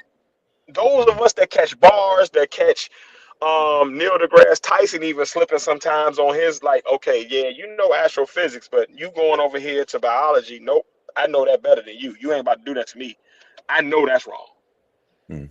There's a lot of people in the world that don't know that. The reason we debate on these podcasts, especially me, you, a brother of a certain age, Last Call, Emmanuel Briggs, Kimberly Collins, like the reason us gravitate to each other is because we have a certain understanding where even if we feel we're correct, we do understand that there are facts outside of our understanding, and it's okay to be like, all right, well, maybe I'm okay. Hold on, well, what you saying?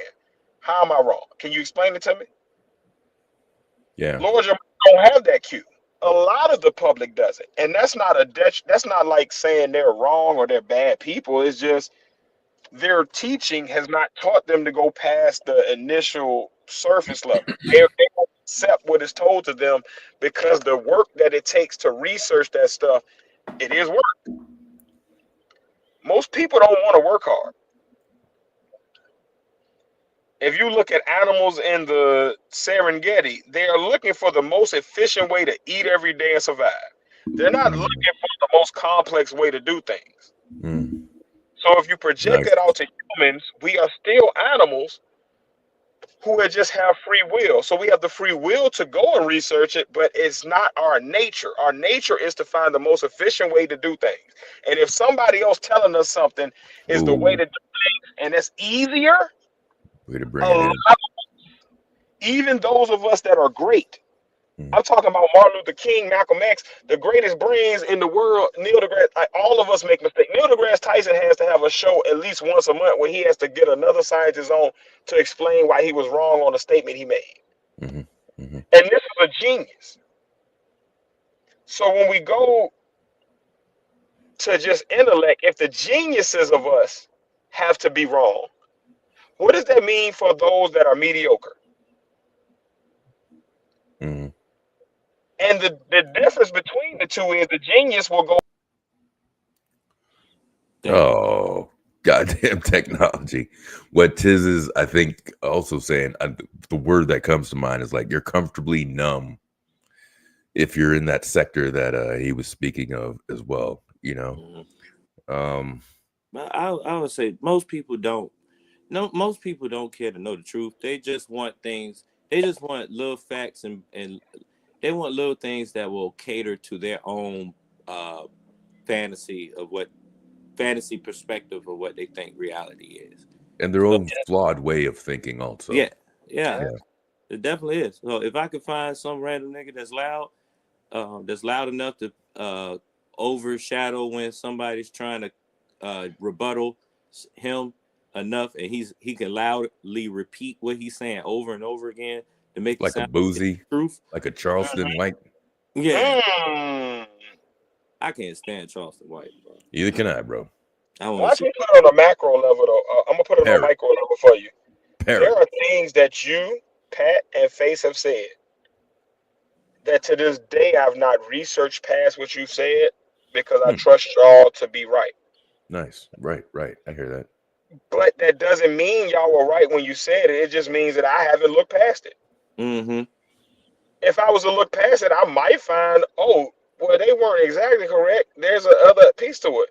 But I've accepted it, and this is coming from a person, and I'm telling you, my test score is like, I've been 99 percentile my whole life, but I still make the mistakes. There's people way smarter than me, like Neil deGrasse Tyson, like these geniuses, like they're these super geniuses that like really do the research, and they still make that mistake. So if we all do it, it's a human thing. The detriment is the problem is the 80% that are very much going past being wrong or not understanding and just doing that extra step. Most of us are not. And that's the 80% that these Umars and these other people collect and Lord Jamar, they capture those because I don't have to do no work to just listen to you and accept what you're saying is right, because what you're saying sounds smarter than what I would think of on my own. Even if I could read something that would open my thoughts, you've given me something easy. It's easily digestible. I get it. I don't have to think past what you said. I don't have to do no work. Cool. I'm gonna just roll with it. And that's easy. It doesn't affect my day. I'm able to go on with my day and continue. And most people just want to get on with their day.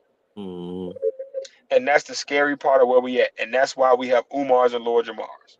Another you ever met the church person that just, how to say, they not necessarily a church person, they do fuckery, but they have like a Bible verse. They know the Bible enough to know how to flip it around where they're right about it. And they fit their own narrative. Yep. Yeah, in their own narrative. Yep. You right. You right. You know, and it's those types. It's different types of the same type of ignorance. Yes. That's one thing. I don't know if I shared this with you guys. It kind of has to do with that, or at least it reminds me. So when people ask me about religion and why I'm not into it and whatnot, it's for the reasons why you just explained. It's because it's not enough just to say I'm religious, you know, this, that, the other. It's how you practice. Oh, Emmanuel is talking out there too. Right. It's how you practice the word. One of the things I believe is, well, you couldn't possibly be that religious, because if you are and you study the word, then you have to believe in the consequences. And these consequences are so severe that you wouldn't dare lead the kind of life or even play on the lines of anything, you know, that didn't align with that religion. The other thing that I say as an analogy is I relate religion. So you take any rules of whatever religion. So we talk about the commandments, whatever it is. It's not enough to me to say that, hey, you're a really good person, but you fall short in a couple areas. But I'm not an adulterer. I didn't sleep on my wife, so that makes me a good person. What religion is to me is like that lady in a circus tent whose job it is to spin the plates on a stick. And she has to keep all these plates going. Those are all the commandments. You have to spend equal energy keeping those afloat and keeping all it spinning. That's what religion should be. You can't just say, I'm not cheating. I didn't kill anybody. You know, this, that. You have to maintain them all. You can't just do one thing very, very well. That's an amazing analogy. Because if you let one plate fall, you're still falling short. Yeah. That's an amazing analogy. I like that.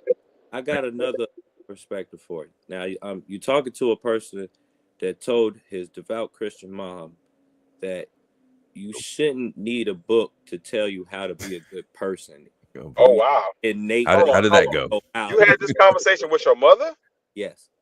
But yes, it's one of my as an adult. Like, you shouldn't need this.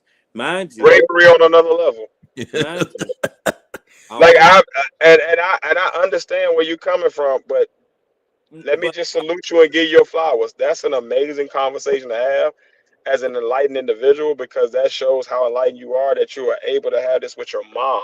Yeah, but that's salute to you, Pat. Pat. That's crazy. You did use was enlightened. I might be a little bit more enlightened than other people. Damn, that's deep. Those people that are mediocre, they might need that book, because they might be too stupid to understand that. Nice. All right, you lived off survival, not love. So you might not comprehend that, okay, you doing this to a person, if it was done to you, you would be pissed off about it. Wow. Some people don't have that in them where they can comprehend, like almost like a child. They can laugh at it on their end, but if it happened to them, it is a total sin. Like, you should go straight to hell for it. But if somebody else goes through it, like, you know what I'm saying, they don't have to care or whatever. Pat, so you need to lead all of our religious conversations from now on the podcast. That's like, nigga, you are cooking with a super apron. So some people might need that book. They need a guidebook to tell them how to Wow. be a good person because they too stupid to know that, hey, if you wanted if this shit happened to you, you be feeling some type of way. I heard that. Did your mom? Is that how your mom replied? Right. No, that's not Like, how my mom how did replied. that conversation go? Because that's No, a heavy it was, conversation. it was one of those. It wasn't one of those confrontational conversations. It was just one of those things that, like, I just wanted her to understand where my mind is at. Like, oh wow, I shouldn't, as a human being, have to have someone tell me that it's a bad thing to steal from somebody because I wouldn't want that to happen to me. Some people just, for some reason, their cortex is not comprehending karma. Mm-hmm. And then if you think about certain Christians or that mediocre, if you bring up the word karma, they'll look at it as some witchcraft stuff because that's not a Christian word. That is a Hindu word. But still, there's still examples of karma in Christian religion. We just don't call it karma. Yes. Or whatever. So, like, it's just certain things. Like, I feel like I understand it more and I understand it's why there, and I understand that some people are just, they in the lower end of the evolutionary thing, like evolutionary gene pool when it comes to humans. So it's certain things they just is not going to click. Or if it does click, they need something traumatic to happen for it to click. It's just like in my mind, like how I think we ain't gonna never have world peace until the aliens come and we don't got no choice. Yeah. Boy, you preaching. Man, we get in our own way so much. It's the human. If I was to just shut up and listen to you, and listen to Last Call, and then just research what you're saying, right? And not look to critique what you're saying, but look to find where are you right. I would probably have a happier experience in life. Like if I just look for where you are right, like I didn't look to tear you down or make you wrong or try to find the one piece that you were incorrect about, but how many pieces are you correct about? I would probably have a better existence as a human than I would if I keep on doing what I've been doing and like looking to pick apart people's arguments, right? And I think that goes back to, again, what you were saying, like just we don't want to be wrong. We don't want to, we want to be the right person at the right time to say the right thing. It's two drugs that's affecting. But why? It's okay for me to let Pat be right today because he's right. I'm going to learn from this. I'm going to be a better person. And I can take the knowledge I gained from him that I didn't have before that will now propel me into my stardom because I'm adding it to what I already got. But people don't see it as that. And I think that's the problem. It goes back to that selfishness of the parent. I want to be the great one. I want to get the clout. Fuck my kid and what they going through. Y'all see me? I coached this. I raised this. I did. I was the man. But your baby just lost their medal. Your baby just lost their medal as you tied your bow and said, I did that. And I think that goes right back into the original topic that Last Call started with. Again, like it's all selfishness. It's like an egotistical thing that humans have of like, we have the free will to not be that. But we consistently, no matter who we are, and I don't hold myself above that freight of just, we all fall victim to the, I'm this, I know this. Yep, it's me. But wait a minute. These other 4 people got a different opinion. Are you really about to say that your opinion is right against all 4 of them? You got to be wrong about something. Even if you're right about 3/4 of it, That 1/4 is vital. And we never look at the nuance. We're scared of nuance. We want it to be black or white. We want it to be my way or this way instead of what's the right way. Mhm. What is the actual best knowledge we have on this topic? And sometimes I have to go back and do that. And I think that's the scary part. Because for me, that is always my scariest part. It's, I feel like I'm totally right. Mm. But I do have to do the due diligence of, let me see if Pat was right. Mm. I feel like I'm right, but what if I'm not? Let me go back and make that apology, because if I was wrong, I don't want to stand on that hill, and most of us don't want to do that because it hurts when you're wrong. See, It hurts when you're it's an ego shattering thing, and I think most humans suffer from this. Most animals just going by survival. What's the best way to do it?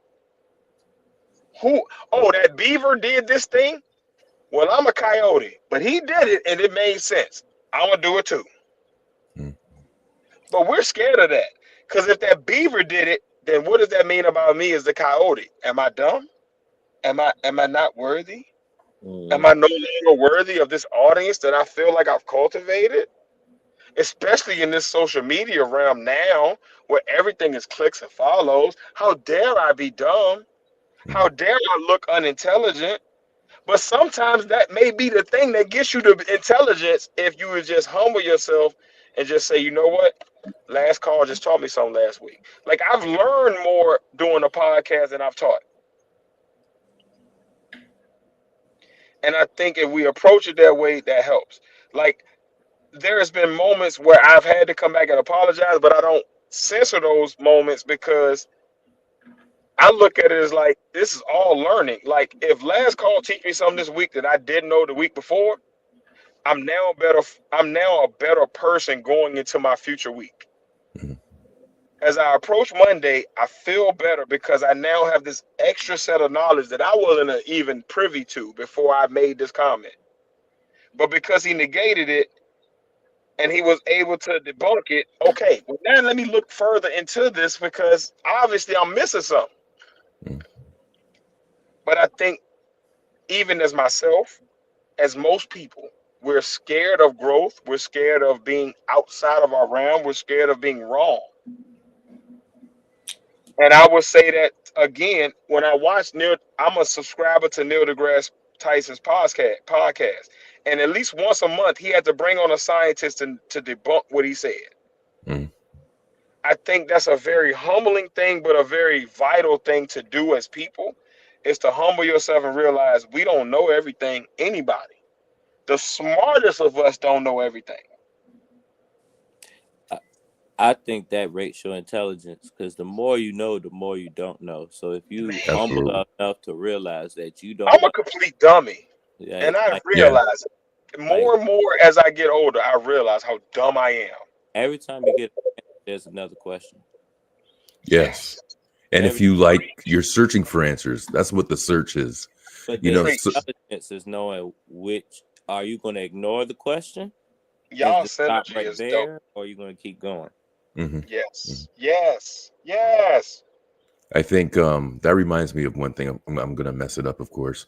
But it's, everybody takes the easy phrases from Martin Luther King and his speeches, but I don't think people realize how conscientious he was as a speaker, as he really tried to connect.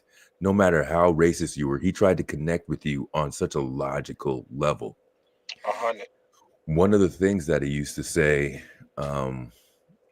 in one of his speeches was, don't look for the race aspect of anything. Go for what's right and wrong. Is this wrong to you? Is this right or wrong to you? Not even search your heart. He goes, the logistics of it. If That's it's heavy. wrong, right? And then if it's wrong for you, an injustice for one person, or, of course, I'm mixing it up right now, it's late, is an injustice for everyone. Yes, sir. So is it wrong? if it's wrong for me, it's wrong for if it's wrong for you, if the roles reversed, then it's Yep. also Yes. wrong for Yes. me. Yes. You know, and it's just yeah, man. Just in relation, that's you reminded me of that, Pat. Mm. Relating to people on that level as well, and being able to that also saying that, as logical as that sounds, it asks a lot of an individual to humble themselves, Mm. to recognize what is right and what is wrong at the same time, and then realize what side of the fence you've been on. Mm. Yes, sir. Because then you have to do something about it, Mm. and that something That's the about hard it is part. going to come from you. That's the hard part. Most people don't want to face that. Mm-hmm. And I state that as a man that has suffered with that over my years. Oh, we all have, I for will. sure. I will say I think I've become a pro at it. My whole demeanor is to be humble. I want people to prove me wrong. My mindset, my mom's a teacher, but she's also a devout Christian, which really screwed me up because I'm reading the Bible and I'm reading encyclopedias, and certain things are contradicting. So, like, in my mind, that world book fucked you up, didn't it?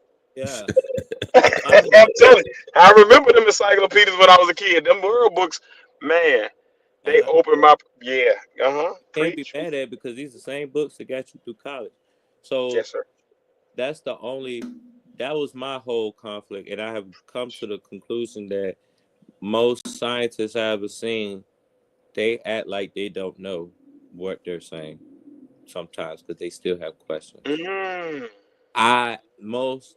Most people I've seen that are humble got a lot of knowledge, and in my mind, I think it's like on some mode I'm trying to be a monk type thing with my mindset.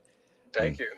Even if I feel like I'm right, even if I feel like I had enough facts and enough experience to back what I say, I still would be humble enough to hear somebody's opinion, just in case I might catch a little bit of knowledge that I might not known before. Mm-hmm. And still, I might end up still being right. But Yes. in their defense, what they're trying to say, it might be some type of factual information that they know that they can relay to me that might not have nothing to pertain to this situation, but I might be able to use it later. Pat, did you ever think of going into motivational speaking or like preaching? Preach through my lyrics, son. As I said, that part too, though, because he was a spitter. If That's y'all right, don't know man. Pat, he is an MC. So I want y'all to respect his lyricism, because that nigga said I'm riding the white legend like Liz Taylor. That's the hardest bar I've ever heard in my life. Off some realistic, humble shit. Like, I'm really riding in the white legend like Liz Taylor. If you know, you know. It was some time, but I mean, how I say, my grandma on my mom's side thought I was gonna be a preacher, and my when we have conversations, me and my brother and sister, they be acting like I be preaching and stuff, but No, you do though. It's your humility that allows you to preach to people. Sister Cool, because you allow us to see our reflection in you and know what we could be. I like to see things from the big picture. It's something I go back to on YouTube all the time that I know Lord Jamar would hate, but I look at this video. Smallest, You're a round earther. First, smallest to big. Things in the universe, smallest to biggest, and it'll go through the smallest particle to a human, to how Pluto is probably the size of Russia, all the way to the biggest star, and this third. And it makes me realize I'm just this primitive being living on a speck of dust that's flying around a fireball that's flying around a bigger fireball. Oh. and that's the That's small heavy, bro. and the smallest part of the universe. I'm not That's even the heavy big as part. fuck. And if you think about that, and you think about the arrogance that humans have, arrogance. There's two. That was the one thing I was going to say. Humans are addicted to being special and attention, and drama is the attention's fentanyl. So any type of controversy that Damn. can Damn, get this with nigga's my a beast. God damn, Pat, you cooking. Can I get you your apron? Put that Is on a it t-shirt. okay Put if that I on a bring it to you? t-shirt, son. I know Yeah, you didn't ask for the apron. Can I bring it to you, please? I feel like you need your apron right now. You on the grill, you up, and you at the cookout making the ribs that everybody want to eat. Like, keep cooking.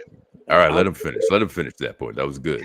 I'm just saying, like, attention is the strongest drug right now. Drama is its fentanyl.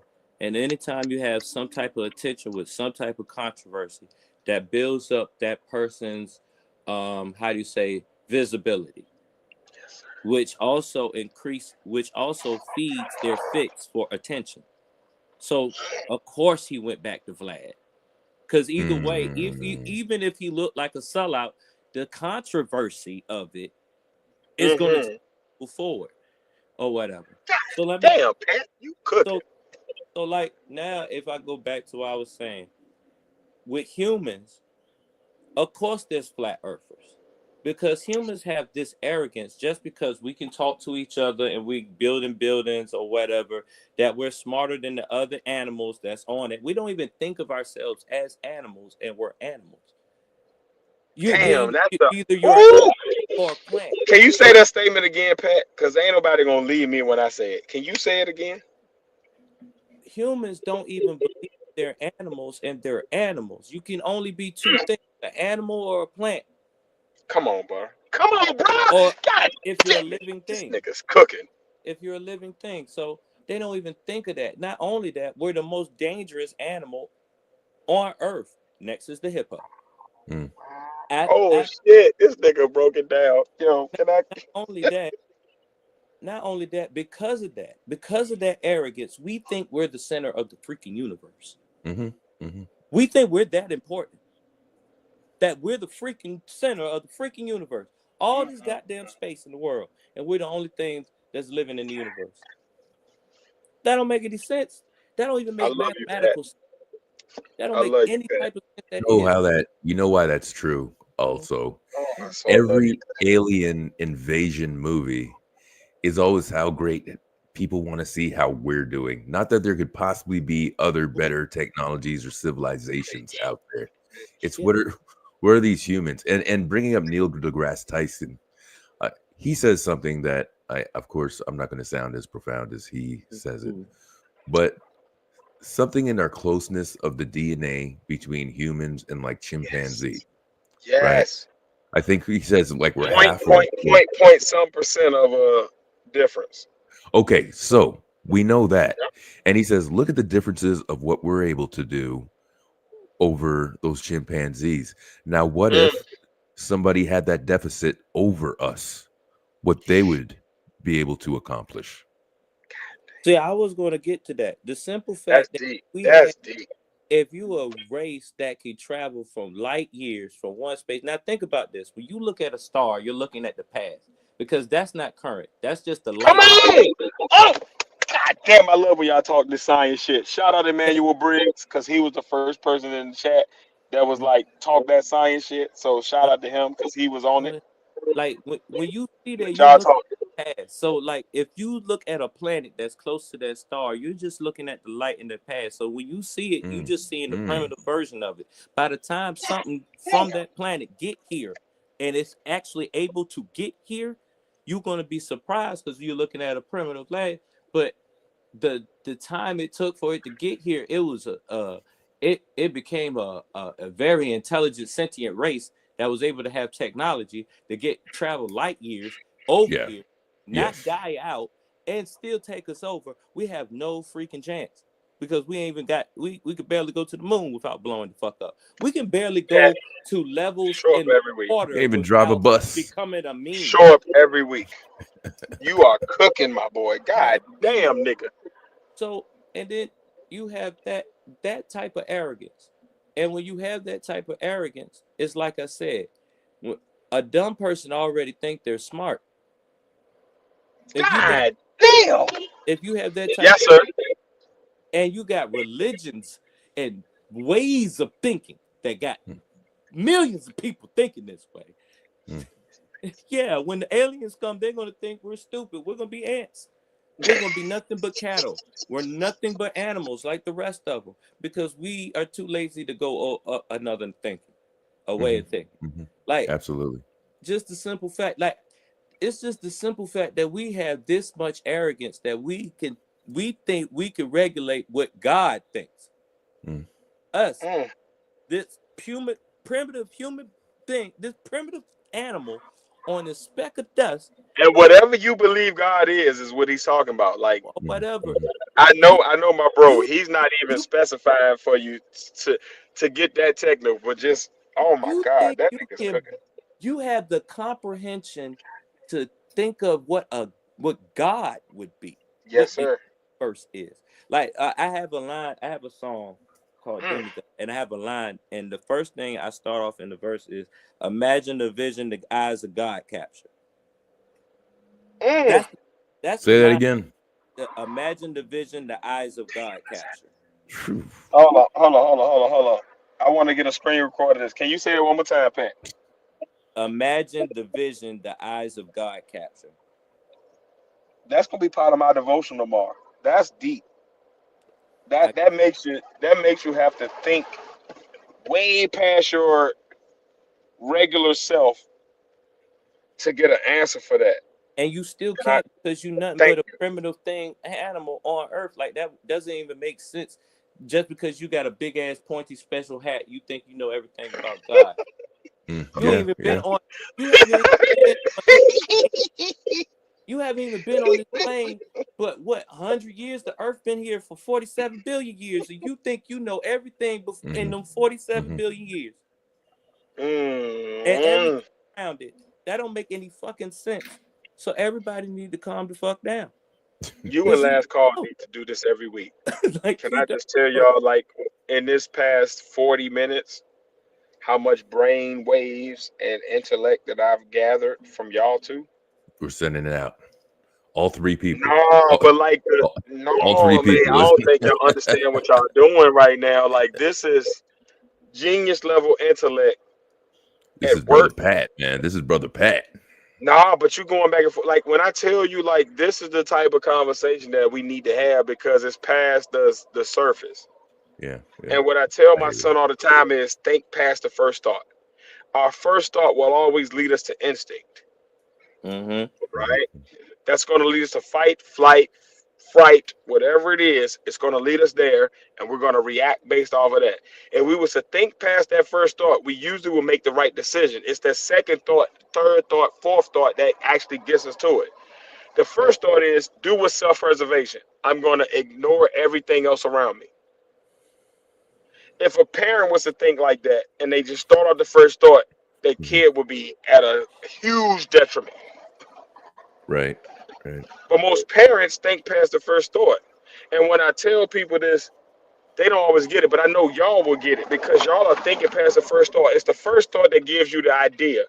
This is wrong. This is right. This is whatever.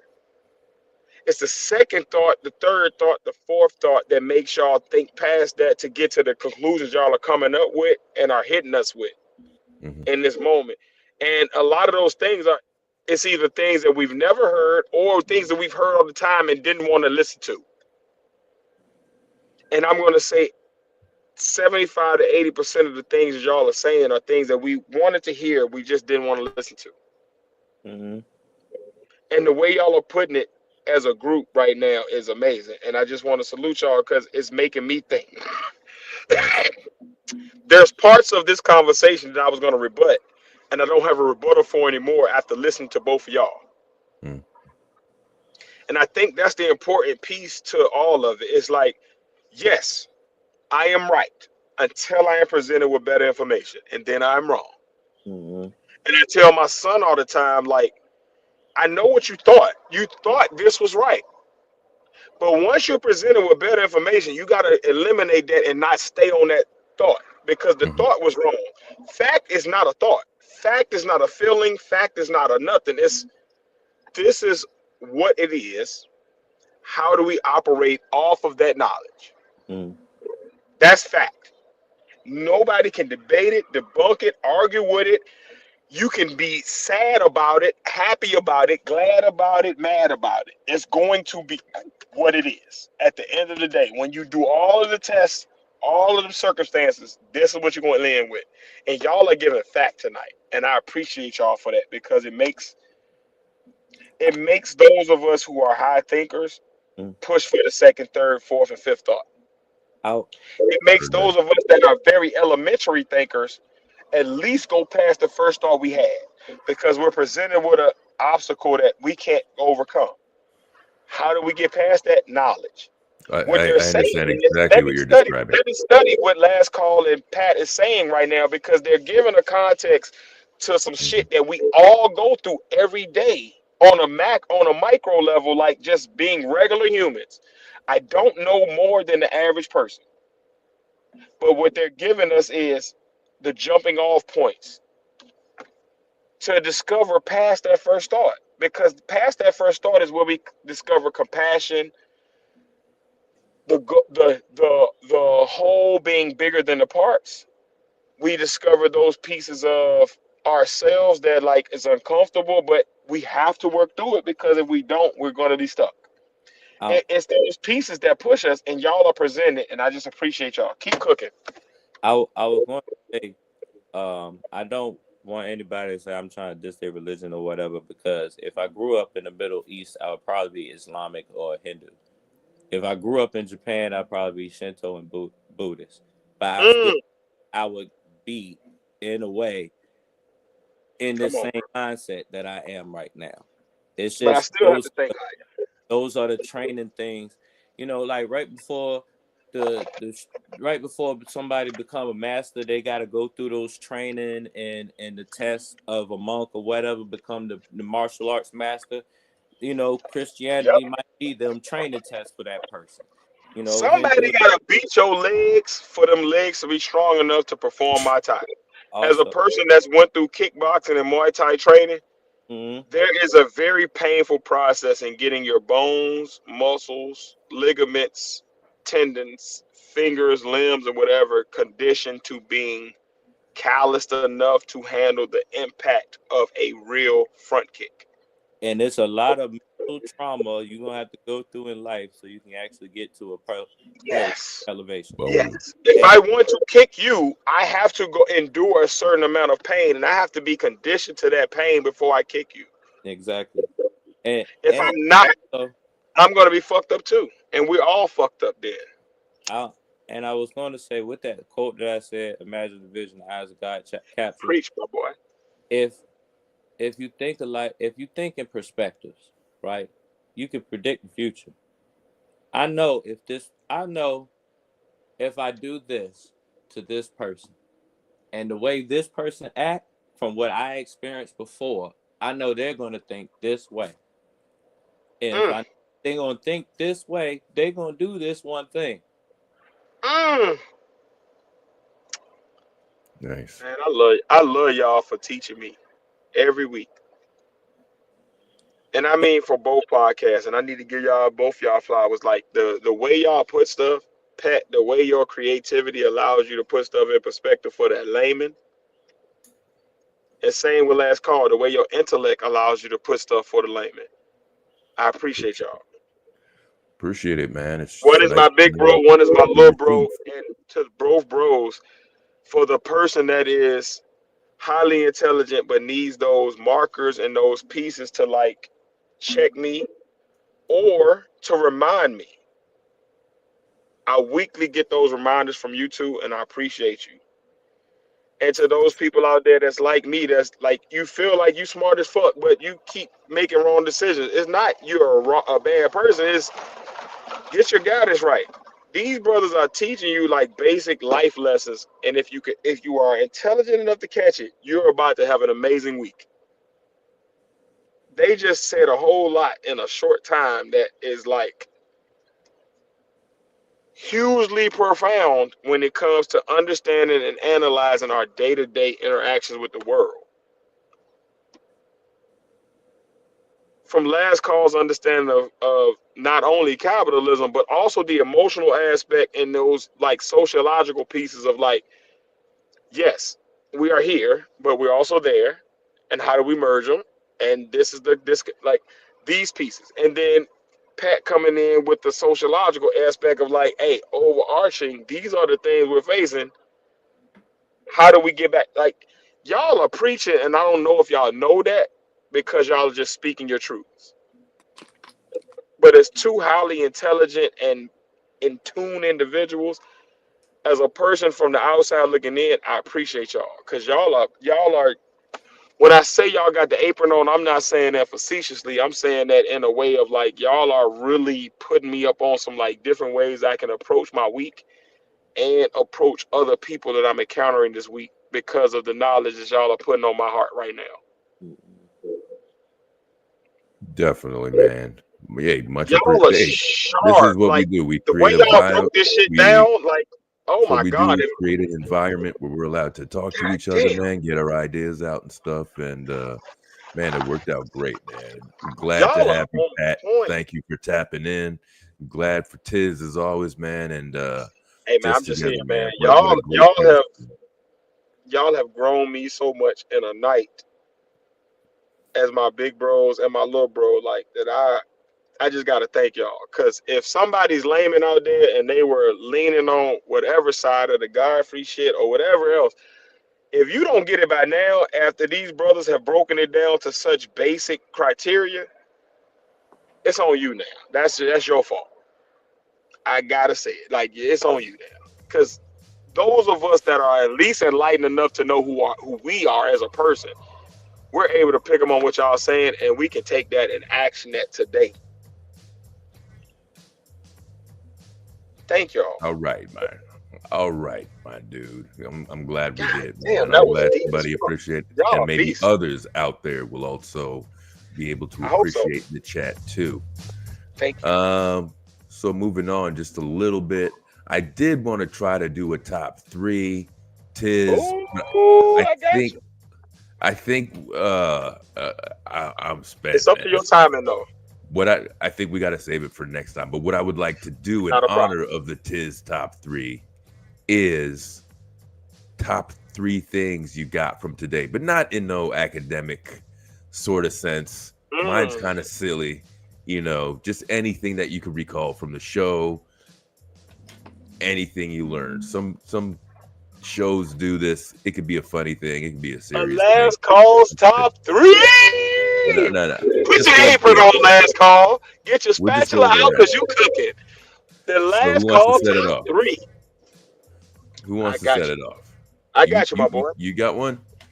All right. The Here we number go. one thing I've learned from tonight, from you, Pat, the videos you've exposed us to, Emmanuel Briggs, Kimberly Callahan, just my people just that are smarter than me.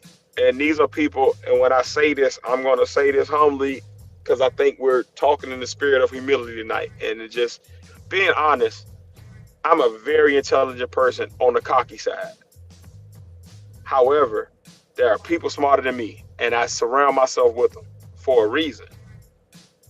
And tonight, what I've most learned is to think past my first thought to consider the thoughts of others. Because as I've listened to y'all and I've digested y'all word, there's things that I've held as tenets that have now been questioned, and I have to consider them because I've considered them from a place of a smarter person than me. Hold on one second, y'all. It's a lady talking to me. Yes? Not at all. I'm just on a podcast right now, and this is a calm space with good Wi-Fi. What's up, lady? You on a podcast? I'm on a podcast right now. Well, all right. We twins then. Listen, What's up? I need somebody to help me clean this building right now. Clean the building? I'll give you $100. Whoa. Hold on, y'all. Hold on. Somebody talking money. Hold on. $100 to just help you clean. Help me clean this building right now. And you gonna work too. I promise you I'll pay you money. Let's slide. Cash. Let's slide. Let's Hell. slide. $100 cash. You got me. Let me pay you Yeah, back on up in there. We about to clean this shit tonight. You got me. Dude could be cleaning Yeah, the crack. hey, I'm a Is this capitalist. I like money. FDMG? Thank you. Hey, look, you talk about, hold on, you said a beer, a cigarette, and $100? Hold on, stop. A beer, a cigarette, $100? Hey, look, y'all. Let me tell y'all this. What I learned Close is. this motherfucker. Hey, look, I don't know who this white lady is, but I'm about to roll ahead and get this money. So, You're gonna kill what I'm gonna Tiz. tell y'all is this. What I've learned tonight is this. Think past the first thought, because there's always somebody way smarter What than you you. need to do right now. No, just listen. I'm gonna give you my answer, then I'm gonna get the fuck off of here, so y'all can finish it. Hey, look. At the end of the day, there's people smarter than you, so respect their knowledge because you don't know everything. I don't know everything. Most people don't, and we're always learning. And if you're smart enough to know what you don't know, you're gonna be great. Second thing is, if you surround yourself with people smarter than you, you can't help but getting more intelligent. Because tonight I grew, and I learned that from people smarter than me, and I surrounded myself with them every week. So from there, I just love y'all and thank y'all for teaching me. And I hope people out there in the audience actually got the message y'all was sending, because I think it is profound. I think the ability to, no matter what the circumstance we facing, whether it's just news or whatever, the fact that we're able to like think past that first thought, I think that's the key. So salute to y'all, love y'all. Yeah, we All there. right, my dude. You heard Be me? safe out there, man. All right, man. I'm out of Seriously. here, man. I'm about to go get this money, peace. Be safe, You dude. heard? Be safe. Good decisions. Oh, always safe, my boy. All right, my dude. All right. Thanks, Tiz. Thank you, man. All right, that was weird. Yo, you better check on your boy in like an hour. Actually, I will make sure. As soon as we get off of here, you better know he's If not there's one abducted. person I know that he can hold his own is Tiz, but I'm still gonna check on him. You got to check on your All strong. right, sounds good. What is your thing? One thing from tonight. One thing that I've learned from tonight. I've learned that the younger generation just got a different culture. Say the least. They just got a different culture. And I may not agree with everything, but at the same time, when I was young and age, those didn't agree with everything I got they listened to, watched, and did by damn self. So I gotta let them have their time and then grow from it. Yeah, that's fair. That's fair. What I learned this week, this podcast, is don't tell your mama you don't need to be a good person. You don't need a book to be a good person. Oh, man. I messed it up a little, but you get the point. Oh, I'm just man. joking, man. Pat, I'm so glad you decided to stop through, man. I certainly even just appreciate that, but your contributions, your knowledge, everything that you put forth, man, I definitely appreciate it. Appreciate what you do on your podcast, which, if anybody's listening, is tomorrow night, Saturdays. I think tomorrow starts at 10 o'clock. So make sure you guys are in the house to, support and just get some good entertainment or some enlightenment, man. And you hear more of Pat talking to stuff. And thanks for visiting, my dude. Don't fucking be a stranger around here, man. Oh, no, man. Like, I honestly, when I'm like on Fridays and Thursdays or whatever, when I'm not working my main job, I'm usually trying to find my little, just like Tiz did right then and there, just be finding my little gigs so I can get past my little bills and stuff like that. That's the only Gotcha.